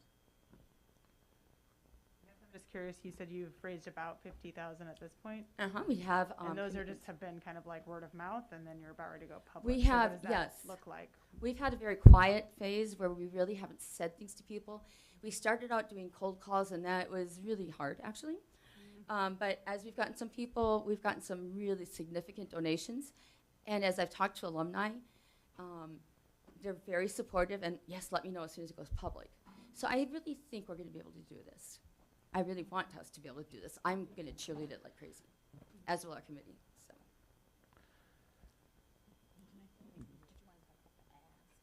Yeah, so I mean, the way that this came about was that you know there's been an established need in the band room because the band has grown in number of students in it in the high school, and so much so that they're really not fitting very well in the space that they have. That combined with the fact that across Wright Street, their facilities have really improved. Now they're practically going to be palatial. So in order to provide a similar experience for our kids, we were administration and this was approached by the leaders, parents in the band group as well as Mr. Hicks, with the concept of having it's basically the partnership between fundraising with the band group and a combination of our ESSER funds since we're increasing the volume of space in that room. It makes sense to use some of that COVID money for this, and then potentially we'd have to maybe look at, given the inflationary environment we're living in, and potentially using some of our sales tax money as well. So we're going to be going over that as we look at the project. I might mention too, we have an amazing middle school band room with great acoustics that the district made created for us. It was built from the beginning, and I got to be part of that. The difference it made for our students was unbelievable.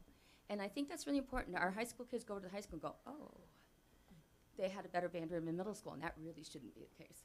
So we should really have a better high school room than the middle school. But I wasn't complaining. And so one of the reasons we've invited Scott Walker here from IGW, so our architect, as Ann was talking, is just to talk timeline. So, Mr. Bush, as you open up the public, what is the ending? We want to make sure we have enough time to complete the project because remember our ESSER dollars. My goal, personal, Christmas. Christmas. I think it'd be a great Christmas present for everybody to have this done then. So we have materials printed. We're waiting on a brochure. We're ready to start addressing and get it out and get it public. Okay. So she's talking about to For the launch money. it. And go crazy. Right. And so as part of the launch, remember our dollars, not the sales tax dollars, but the ESSER funds have to be completely spent out by September of 2024. And so I know initially we talked about a different timeline for starting the project. So I just want to make sure that we're all, like when you're sharing information with your donors, that there is a time factor here in order to be able to complete the project and have all the costs come in. What is the timeline, Scott? Is it a 6 month? Is it a Can I have you come up now? It's probably about 3 months. 3 months, okay, 3 months of design, yes, a month to bid it. okay. And then it's probably 4 to 5 to build it. Okay. And Katie and I have talked, what was our date we talked about? We talked early February, but you really want the cash in hand, right? As far as finalizing the securing of the donations? Yeah. Yeah, we said we would probably need to know with certainty by February that we have those donations, because once we actually, I mean, we have to initiate this project and get this all spent before the ESSER funds are due, so. And there's already a good set of plans going, right? We've done some preliminary plans, but no, not And I think I construction misspoke, documents it's to bid. 2023, isn't it? ESSER 2?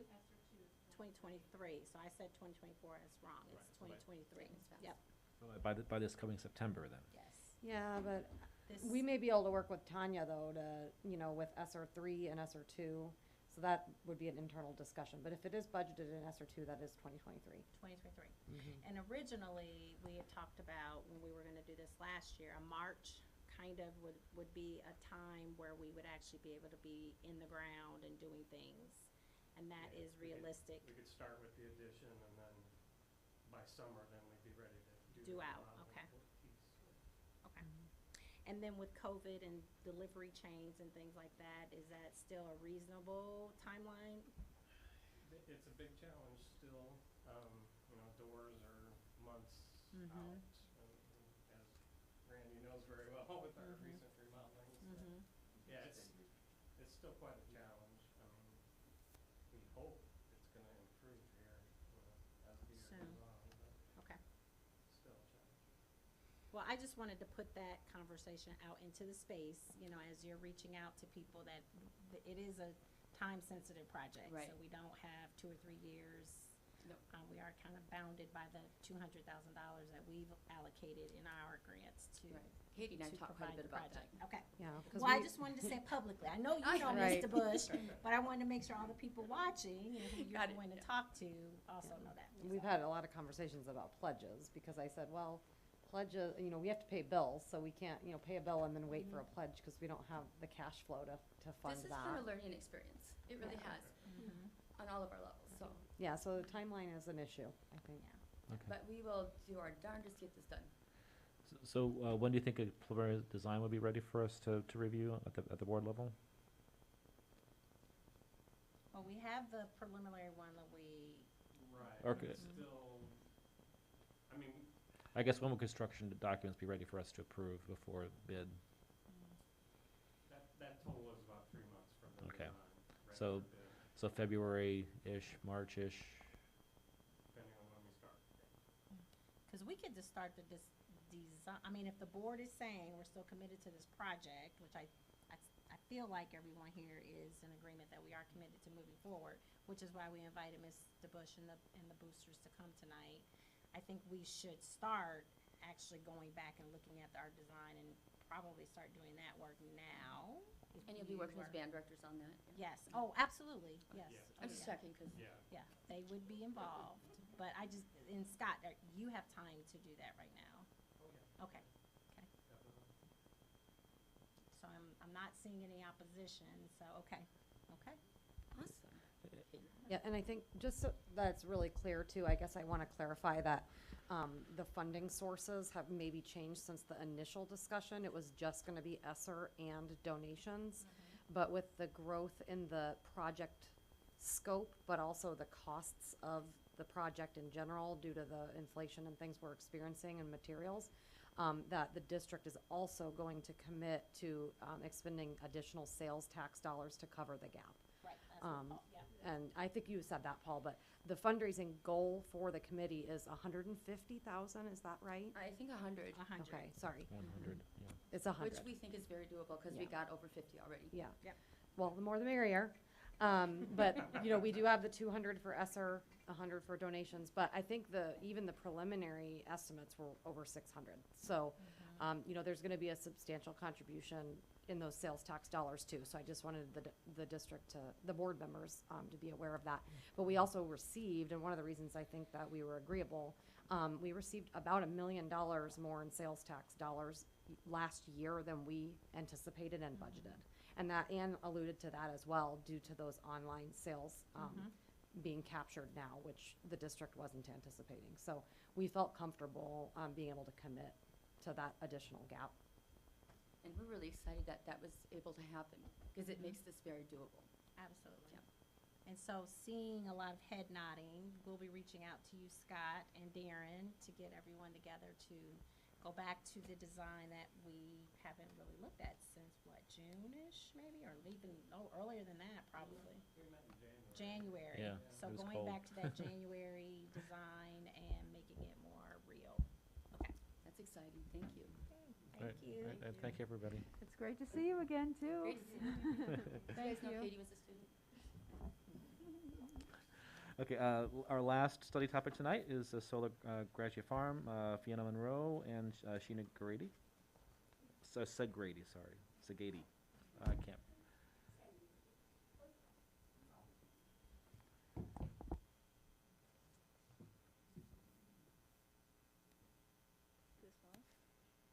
Good evening, folks. Thank you guys so much for giving us the opportunity to speak this evening. I know you have all heard from the Farm to School program before, but we specifically are new faces.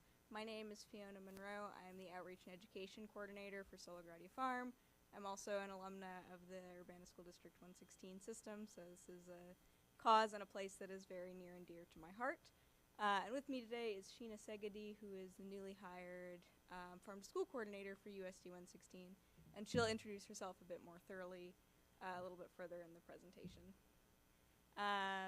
So just in case any of the public watching is not aware, this program is a partnership between the Champaign-Urbana Public Health District and Sola Gratia Farm in order to grow gardening opportunities, agriculture education, and local food procurement in USD 116 schools in order to build lifelong healthy habits for our students. So we've collaborated to do the planning and coordination of this project. Then, of course, we work very, very closely with all of you and the school admin and teachers to institute it sustainably in schools. Can I have the next slide, please? Fabulous. So I think we were last here in June, and at the time we had applied for but did not yet know if we had received implementation grant funding from a USDA Farm to School implementation grant. We have received that funding, so we are operating under that grant now. And so some awesome things that we are going to be able to do or have been able to do as a result of that grant include hiring Sheena, hiring garden coordinators, certain events, and outreach and engagement. And we're excited to also do more curriculum development as well. Can I get the next slide, please? Thank you. So the garden coordinator, or the farm to school coordinator position for the district came out of discussions that we had with educators and staff that there really needed to be a touch point for organizing all of these farm to school activities within Urbana School District 116 schools. We needed to have someone available to develop the great ideas and support the great work that we already knew was going on. So we developed this part-time position, which is funded currently by the implementation grant that we received. And so this person, Sheena, will be developing educational materials, including resource kits for teachers to use, making outside connections outside of the schools to support field trips and other opportunities to really bring kids closer to the way that food is produced, identify professional development opportunities for educators and other folks that want to be involved with this program, help with garden planning, connecting folks to resources, and then just general educator support so that folks feel they can be involved in the Farm to School project. We're really cognizant of the need not to create more work for our teachers, and so we really want everybody to be able to be involved and to feel like they have that capacity without taking on a lot of extra responsibilities. So Sheena, do you want to introduce yourself? Excuse me. Hi. It's so nice to meet you all. Thank you so much for your time this evening. My name is Sheena Segadi. I am your first and very proud Farm to School coordinator. Really looking forward to continuing this important work in the community, and I hope you all enjoy some of the updates that we'll be sharing this evening. Awesome. Thank you, Sheena. So one of the other things that we were really excited to do with the implementation grant is to create garden coordinator stipend positions at all of our schools. And this is responding to hearing from a lot of educators and staff and parents who are already working in these gardens to maintain them, that it is really a struggle to do that work without support. I have to say these folks have been putting in just incredible amounts of their own time and effort and ingenuity and their own resources to make sure that students have the ability to be in an outdoor classroom or garden space. And we're really, really glad that this grant is providing us the opportunity to provide a stipend for their work and also sort of formalize the positions that they're in with institutional support within their schools. So far we have hired 5 garden coordinators, Ms. Neal at UHS, Mr. Escatel at UMS, Mr. Lake at Dr. Williams School, Ms. Marisi at Dr. King, and then Ms. Gibes at Yankee Ridge. We are currently in the process of hiring garden coordinators at Gerber School, Leal, and Wiley, and then we are still seeking individuals at Thomas Paine and UECS. But we're really glad to have these positions available and to kind of formalize that garden education component and garden maintenance component. As a separate staffing piece, this is completely separate from the implementation grant. Solagradia Farm was able to achieve or to receive funding to hire an AmeriCorps member, an AmeriCorps Vista member for a period of 1 year. And this person will be helping to develop curriculum items related to farm to school. So this is, again, hearing from educators that it is not always accessible for them to be creating their own garden-related lessons or nutrition-related lessons, or to tie those into their current lesson plans. That really was a huge piece of extra work, even for folks that really, really wanted to be engaged in the project. So this AmeriCorps person will be helping to take on some of that work and identifying lesson plans and curriculum that ties in really well with learning standards, and even creating some in-classroom, in-garden, and in-kitchen resource kits to make that even easier for teachers to do, like, really on the fly, really easily. So we're really excited about that as well. So I know that when we last presented, we filled you in on what we had done with our Edible Gardens grant, which was the last grant that we had. We'd installed some new gardens, and we also talked a little bit about the existing garden programs at USD 116 schools. So we just wanted to give a little update on those. Sheena, do you want to talk about that? Absolutely. So last you all knew, we were getting ready to plant for the summer. Currently, everything has been harvested, the beds have been cleared, mulched, we have planted some garlic. But before all of that happened, starting at the top left, this is Thomas Paine. These are a group of 5th graders helping to haul the garden supplies into the courtyard area to be stored until the new garden space is built, hopefully June. Yankee Ridge is our second. That is Florence. She is helping water the zinnias and the tomatoes one afternoon after school. The bottom left is a wonderful watermelon grown by our students at Leal. Next to that is a hexagonal bed at Wiley that was built and planted at the end of last year. It grew beautifully over the summer, as you can see. There was plenty of basil, kale, and tomatoes to harvest when the students returned for this school year. And then these are UHS students. They harvested cucumbers, habaneros, and cherry peppers.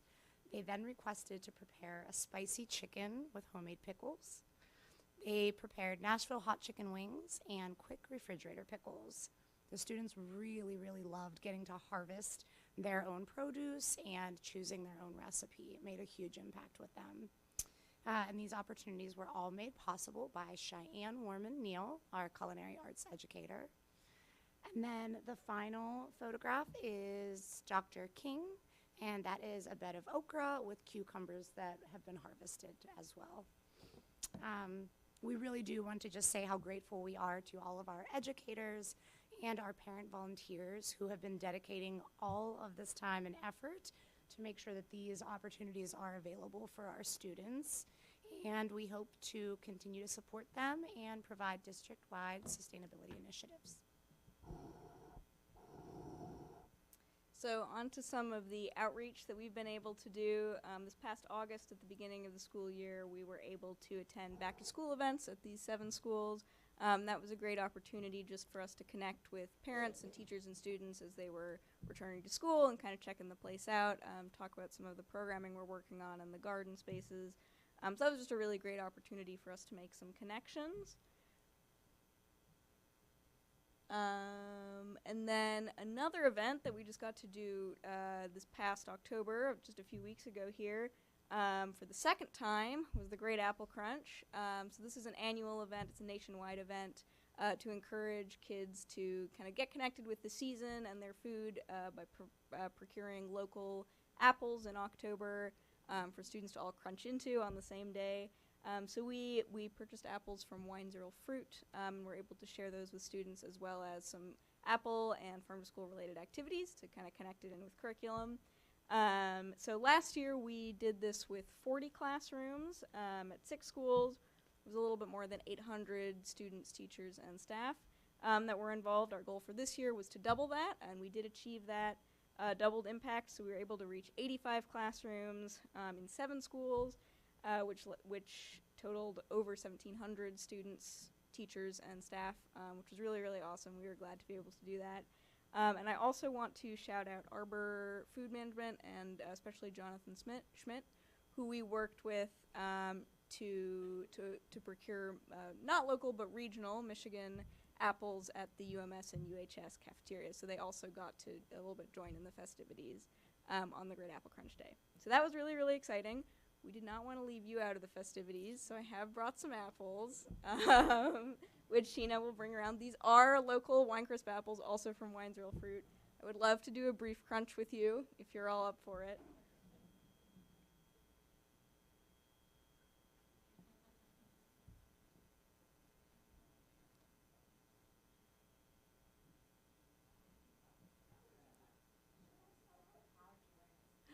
Oh. That's on me. We did provide an apple alternative in a local carrot for apple allergy students, so I apologize. I should have thought ahead on that.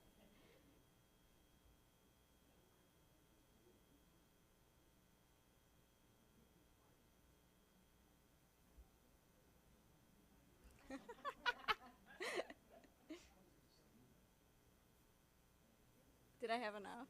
Did I count acceptably? How fantastic. Oh my gosh.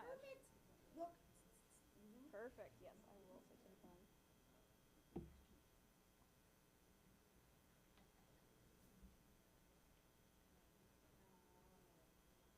The perfect apple. You got to get the perfect apple. I am going to take a photo. Is that okay? Yeah, I got to show you. I got to show off. You're scooting? All right. Be quick. I'm going to give you a 3, 2, 1 crunch, okay? 3, 2, 1.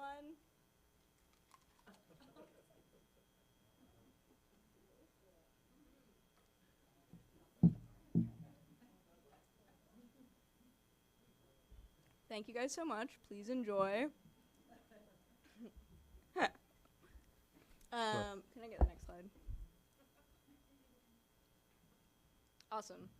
So I also just wanted to show off some of the kits that we prepared. So in the top, your right, or your left, my right, there is the preschool kit, and then on the bottom there is a 5th grade kit.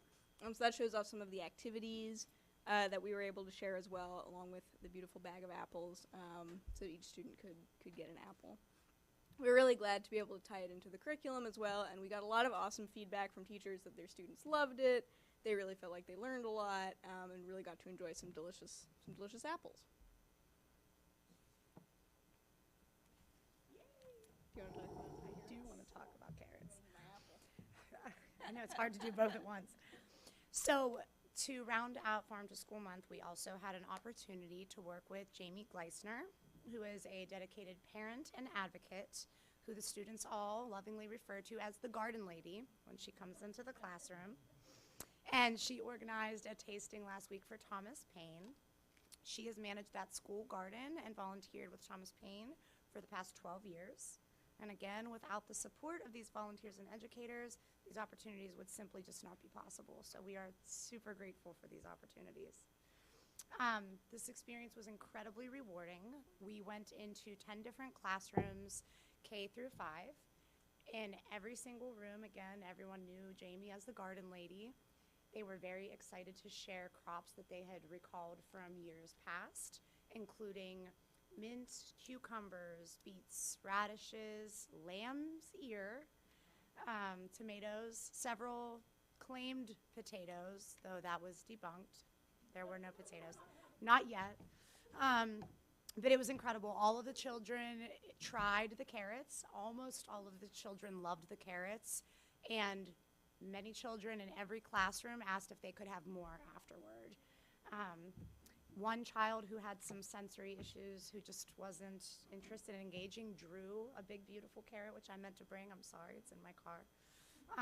But it was just beautiful to see everybody engaged, genuinely excited, interacting, recalling things from years past. And again, just those ties to their actual school garden, where typically these tastings would have been done previously. They were, you know, taking part in each step of this process, which made them feel extremely tied to it. And as you all know, as educators, there's nothing more beautiful than walking into a room and watching children just honestly and genuinely light up and feel enthusiastic and just come alive before you. It's beautiful. And kudos to all of the educators who also welcomed us warmly and were doing beautiful jobs in all of their rooms. We're hoping to be able to have more funding to continue to do more tastings and share more food with the kids. Awesome. Thank you so much, Sheena. So with all of these engagement opportunities, we really felt like we needed some farm to school swag. So, you know, at the beginning of the year, we did make temporary tattoos, which were a big hit at those back to school nights. You probably have some. Did you give those out? Okay, you have some on your desk. You can sport them tomorrow. Yes, but we also felt like we needed something a little bit more permanent, so we are in the process of making farm to school shirts with these two awesome student designed logos on them. Our code there. The order is still open until November 4th, and then it's also on the farm to school Facebook page. Which is just CU Farm to School. Yeah, we would love to see folks out and about sporting farm to school wear.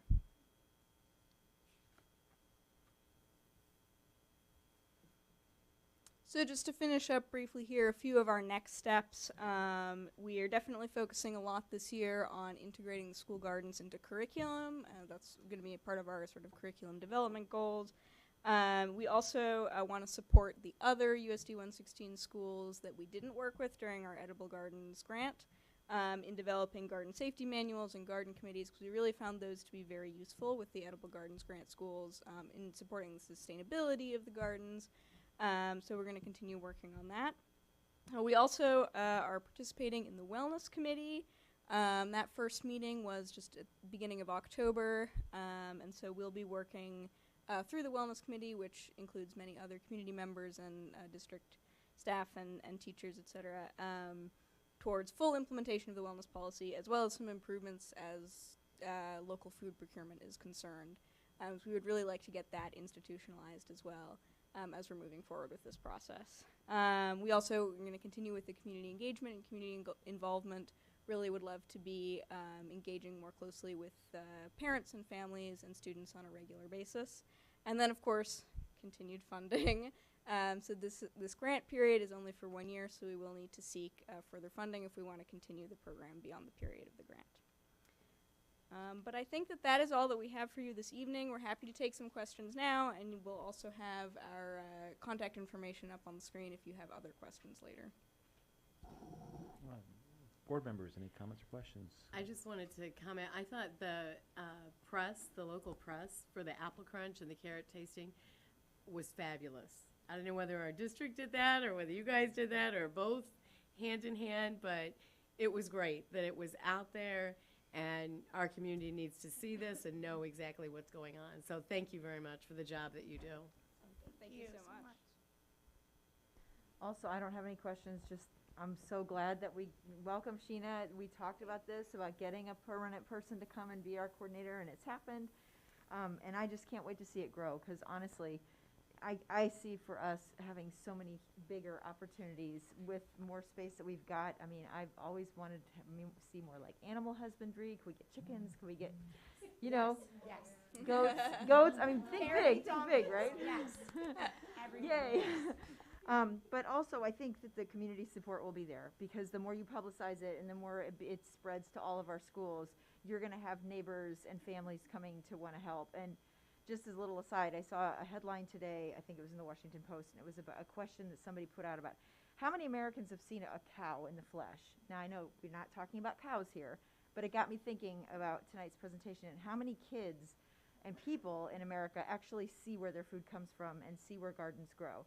And fortunately, we are surrounded by, you know, farmland, so we can see it, but urban environments and stuff, they just don't know. They don't get the opportunity to do it. And I'm so glad that our kids get the opportunity to get their hands dirty and see where their food comes from, hopefully raise healthy kids. So thank you. And one quick question, Sheena, where did you study or work in Scotland? Pillars of Hercules Farm in Fife. Oh, excellent. Are Okay. you familiar with that? I lived over there for a time, but I have friends from Fife and family from over that region, so yay, yay for Scotland, Scottish farms. So we'll go abroad next year.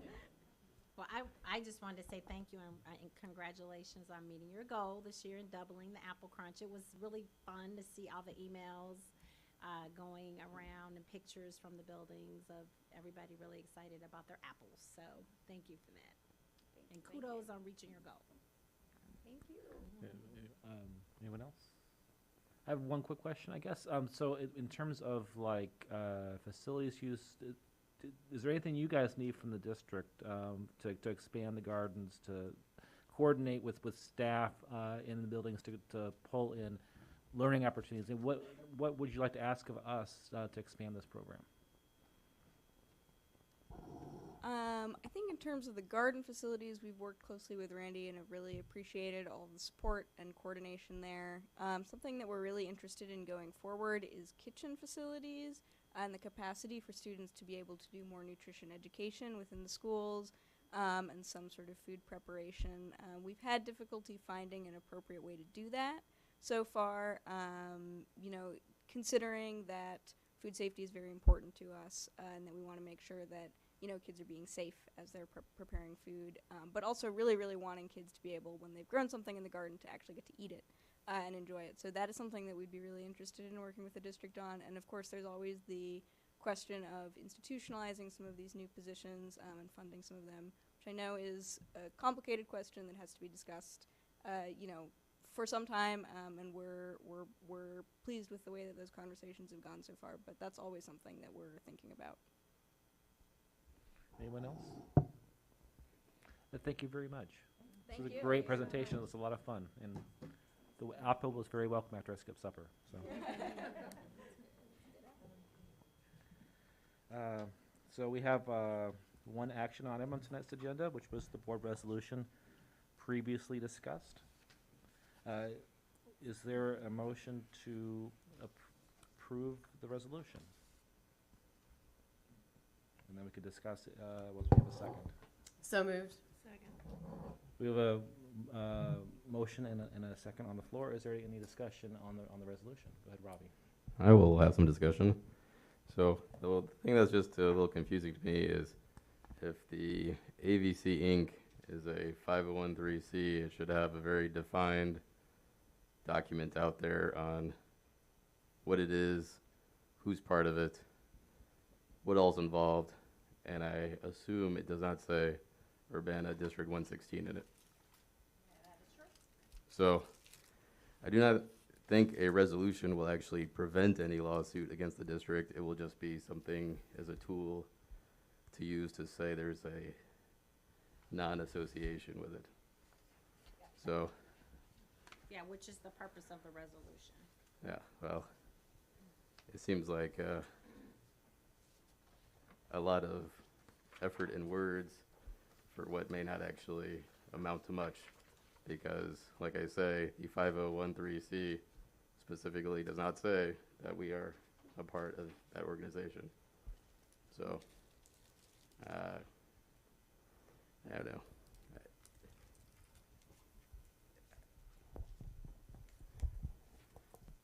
I agree. It is a lot of words, but in terms of the confusion and concerns that are coming to me, that Can you say who is confused about this organization? I don't want to name people's names, but several of our partners have come forward confused when we have an executive director named. I had at least 4 people who called me and asked me, did we hire a new executive director? Because when that person was named, the community members or people thought that person worked for Urbana School District. So that's just one example of some of the confusion with us utilizing the name Anti-Violence Collective for our district initiatives, while now there is a 501c3 operating and doing something separate and apart from us, raising money, promoting events and doing other things that we have no control over. So that's one example, but there are others. So I hope that answered your question. Well, my confusion is if one of these community partners came to you and said, did you hire this person? Is this part of your district? And you said no, then I would think they would believe you. Oh, they did believe me, but it's So just then why do we need a resolution to tell them that again? That's my confusion. well, our job as protectors of the district and the legalities and protecting ourselves from harm or liability, it is my recommendation that we do this because we have no control in what ABC Inc. might be doing in the community. Well, I think my last statement here is if you balance what looks like a protection from litigation versus what might be considered harassment to Dr. Candidate, I guess, Taryn Nance, you know, you have to say which one are you more worried about, I guess. So It looks like a harassing document, frankly. That's why I'm so hesitant about it. The resolution outlines concerns that have occurred during the school day, so there's a conflict of interest there.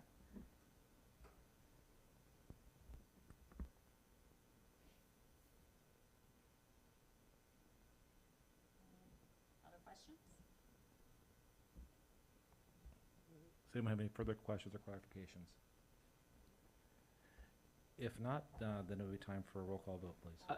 Yeah, I'm just clarifying at the beginning what Dr. Ivory Tatum said, which is it's the recommendation of our board attorneys that we do this, yes? Absolutely. Okay. To protect ourselves from liability and, yep. One last call for clarifications or questions. Hearing none or discussion? Hearing none, though, a roll call vote. Member Hasnadka? No. Member Hall? Yes. Member Ogalski? Yes. Member Orr? Yes. Member Carter votes yes. Vice President Exum? Yes. And President Pulaski? Yes, the motion passes. There is a call for an executive meeting immediately following this current meeting, and I will read the long legalese version of the motion when we get to that point.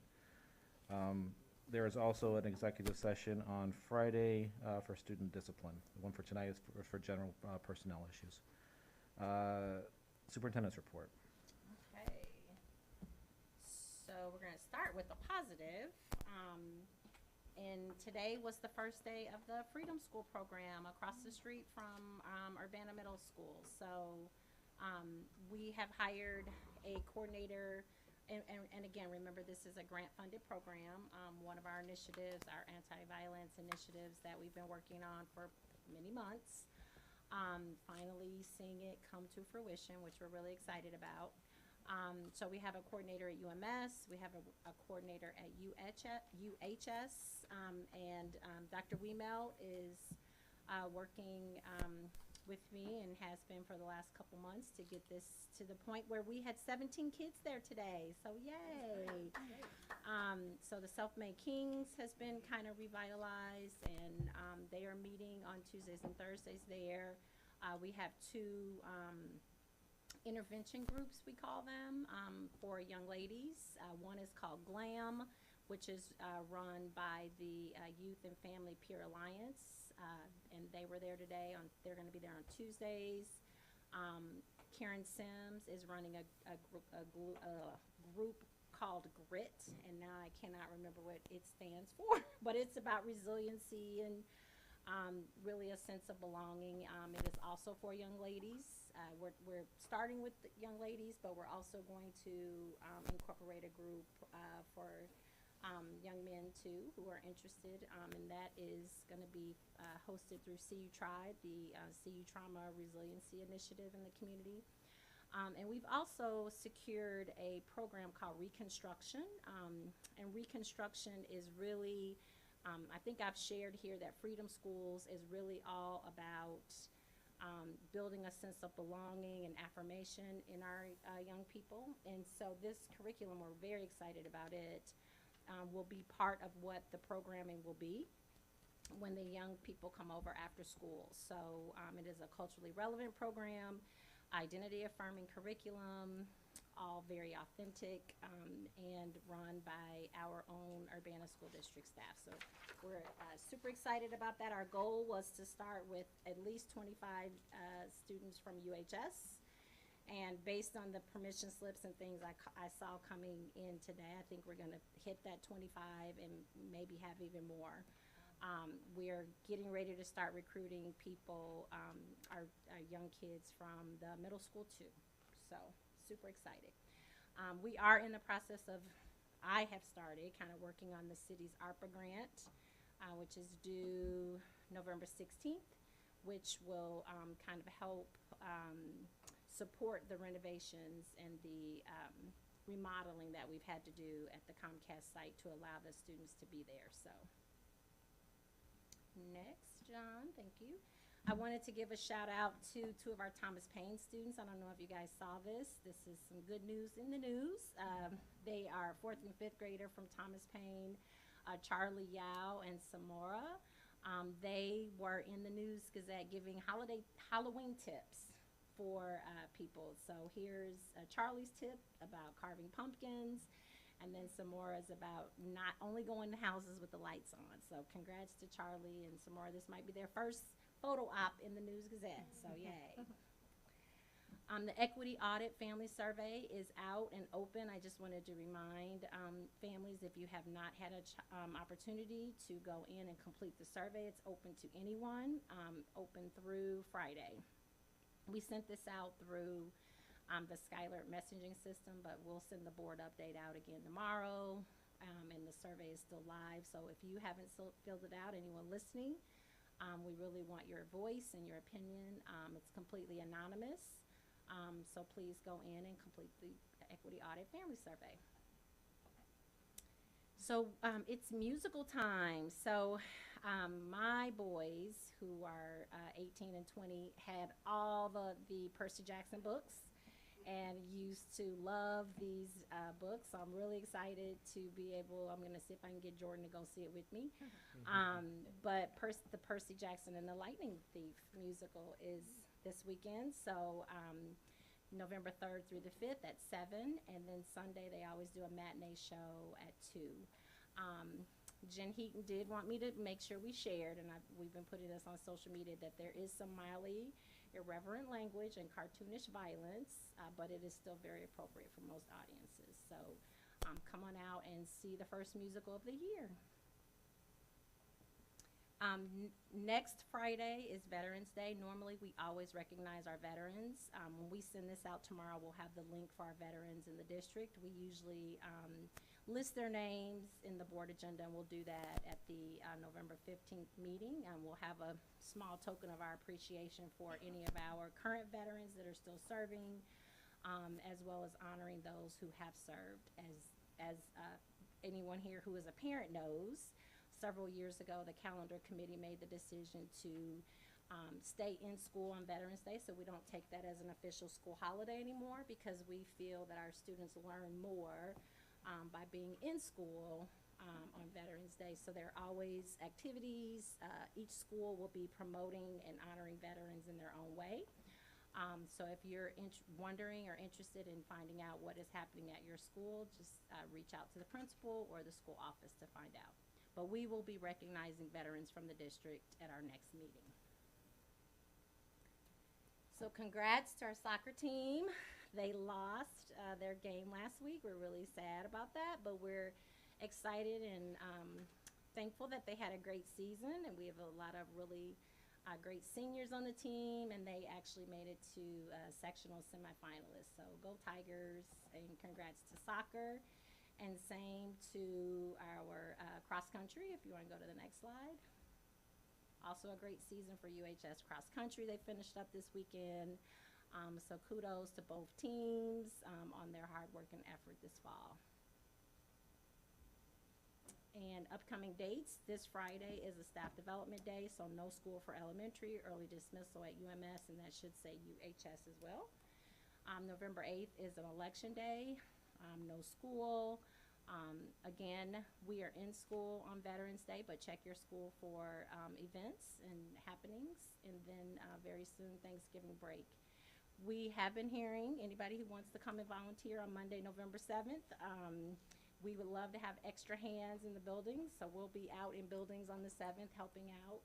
We anticipate that will be a high absence day. So if you are looking for something to do and you have a couple hours, we can find a job for you in one of our schools. So come on out on Monday the 7th. That is it, no FOIAs, yeah. Board reports. So on our next meeting, I would want board members to come prepared to have a brief discussion on the resolutions that are going to be done at the General Assembly at the III conference, so that Brenda, who we are our delegate to that assembly, can have our opinions on how to vote on those agenda items. So that should have been mailed to you, I think, physically in person, but I think it can also be found online, and we can send that link out again so you can look the resolutions over before our next meeting. Any other board reports? Just to add to that, Paul, I just checked before the meeting started, and the ISB does have a link to the PDF online for all members with the resolutions and whether they recommend adopting or not adopting them for anybody who's not familiar. All right, Did thank we put that on as a board topic, like for discussion, I think, last time? We can look it up from last Okay, year, how we yeah, did I it think we did. as an agenda item, but Yeah. It was just a board report? Okay. We'll work with it, yeah. just forming the public, we're planning to talk about it in some capacity next week, Yes. or next meeting. Next meeting. Any other board reports? All right, hearing none, I would entertain a motion to enter closed session for the purpose of the employment, compensation, discipline, performance, or dismissal of specific employees, specific individuals who serve as independent contractors, or specific volunteers of the district or legal counsel for the district, including hearing testimony on a complaint lodged against an employee, a specific individual who serves as an independent contractor or a volunteer of the district, or against legal counsel for the district to determine stability. However, a meeting to consider an increase in compensation to a specific employee of a public body is subject to the Local Government's Wage Increase Transparency Act, may not be closed, it shall be open to the public and posted and held in accordance with this act. No action and. Oh, sorry, right, there's no action following. 5-minute recess. Following and a 5-minute recess to clear the room after the vote. I move yes. So moved. Is there a second? Second. Roll call, please. Member Hasanaka? Yes. Member Hall? Yes. Member Ord? Yes. Member Ogalski? Yes. Member Carter votes yes. Vice President Exum? Yes. And President Pulaski? Yes, we're in closed session following a 5-minute recess.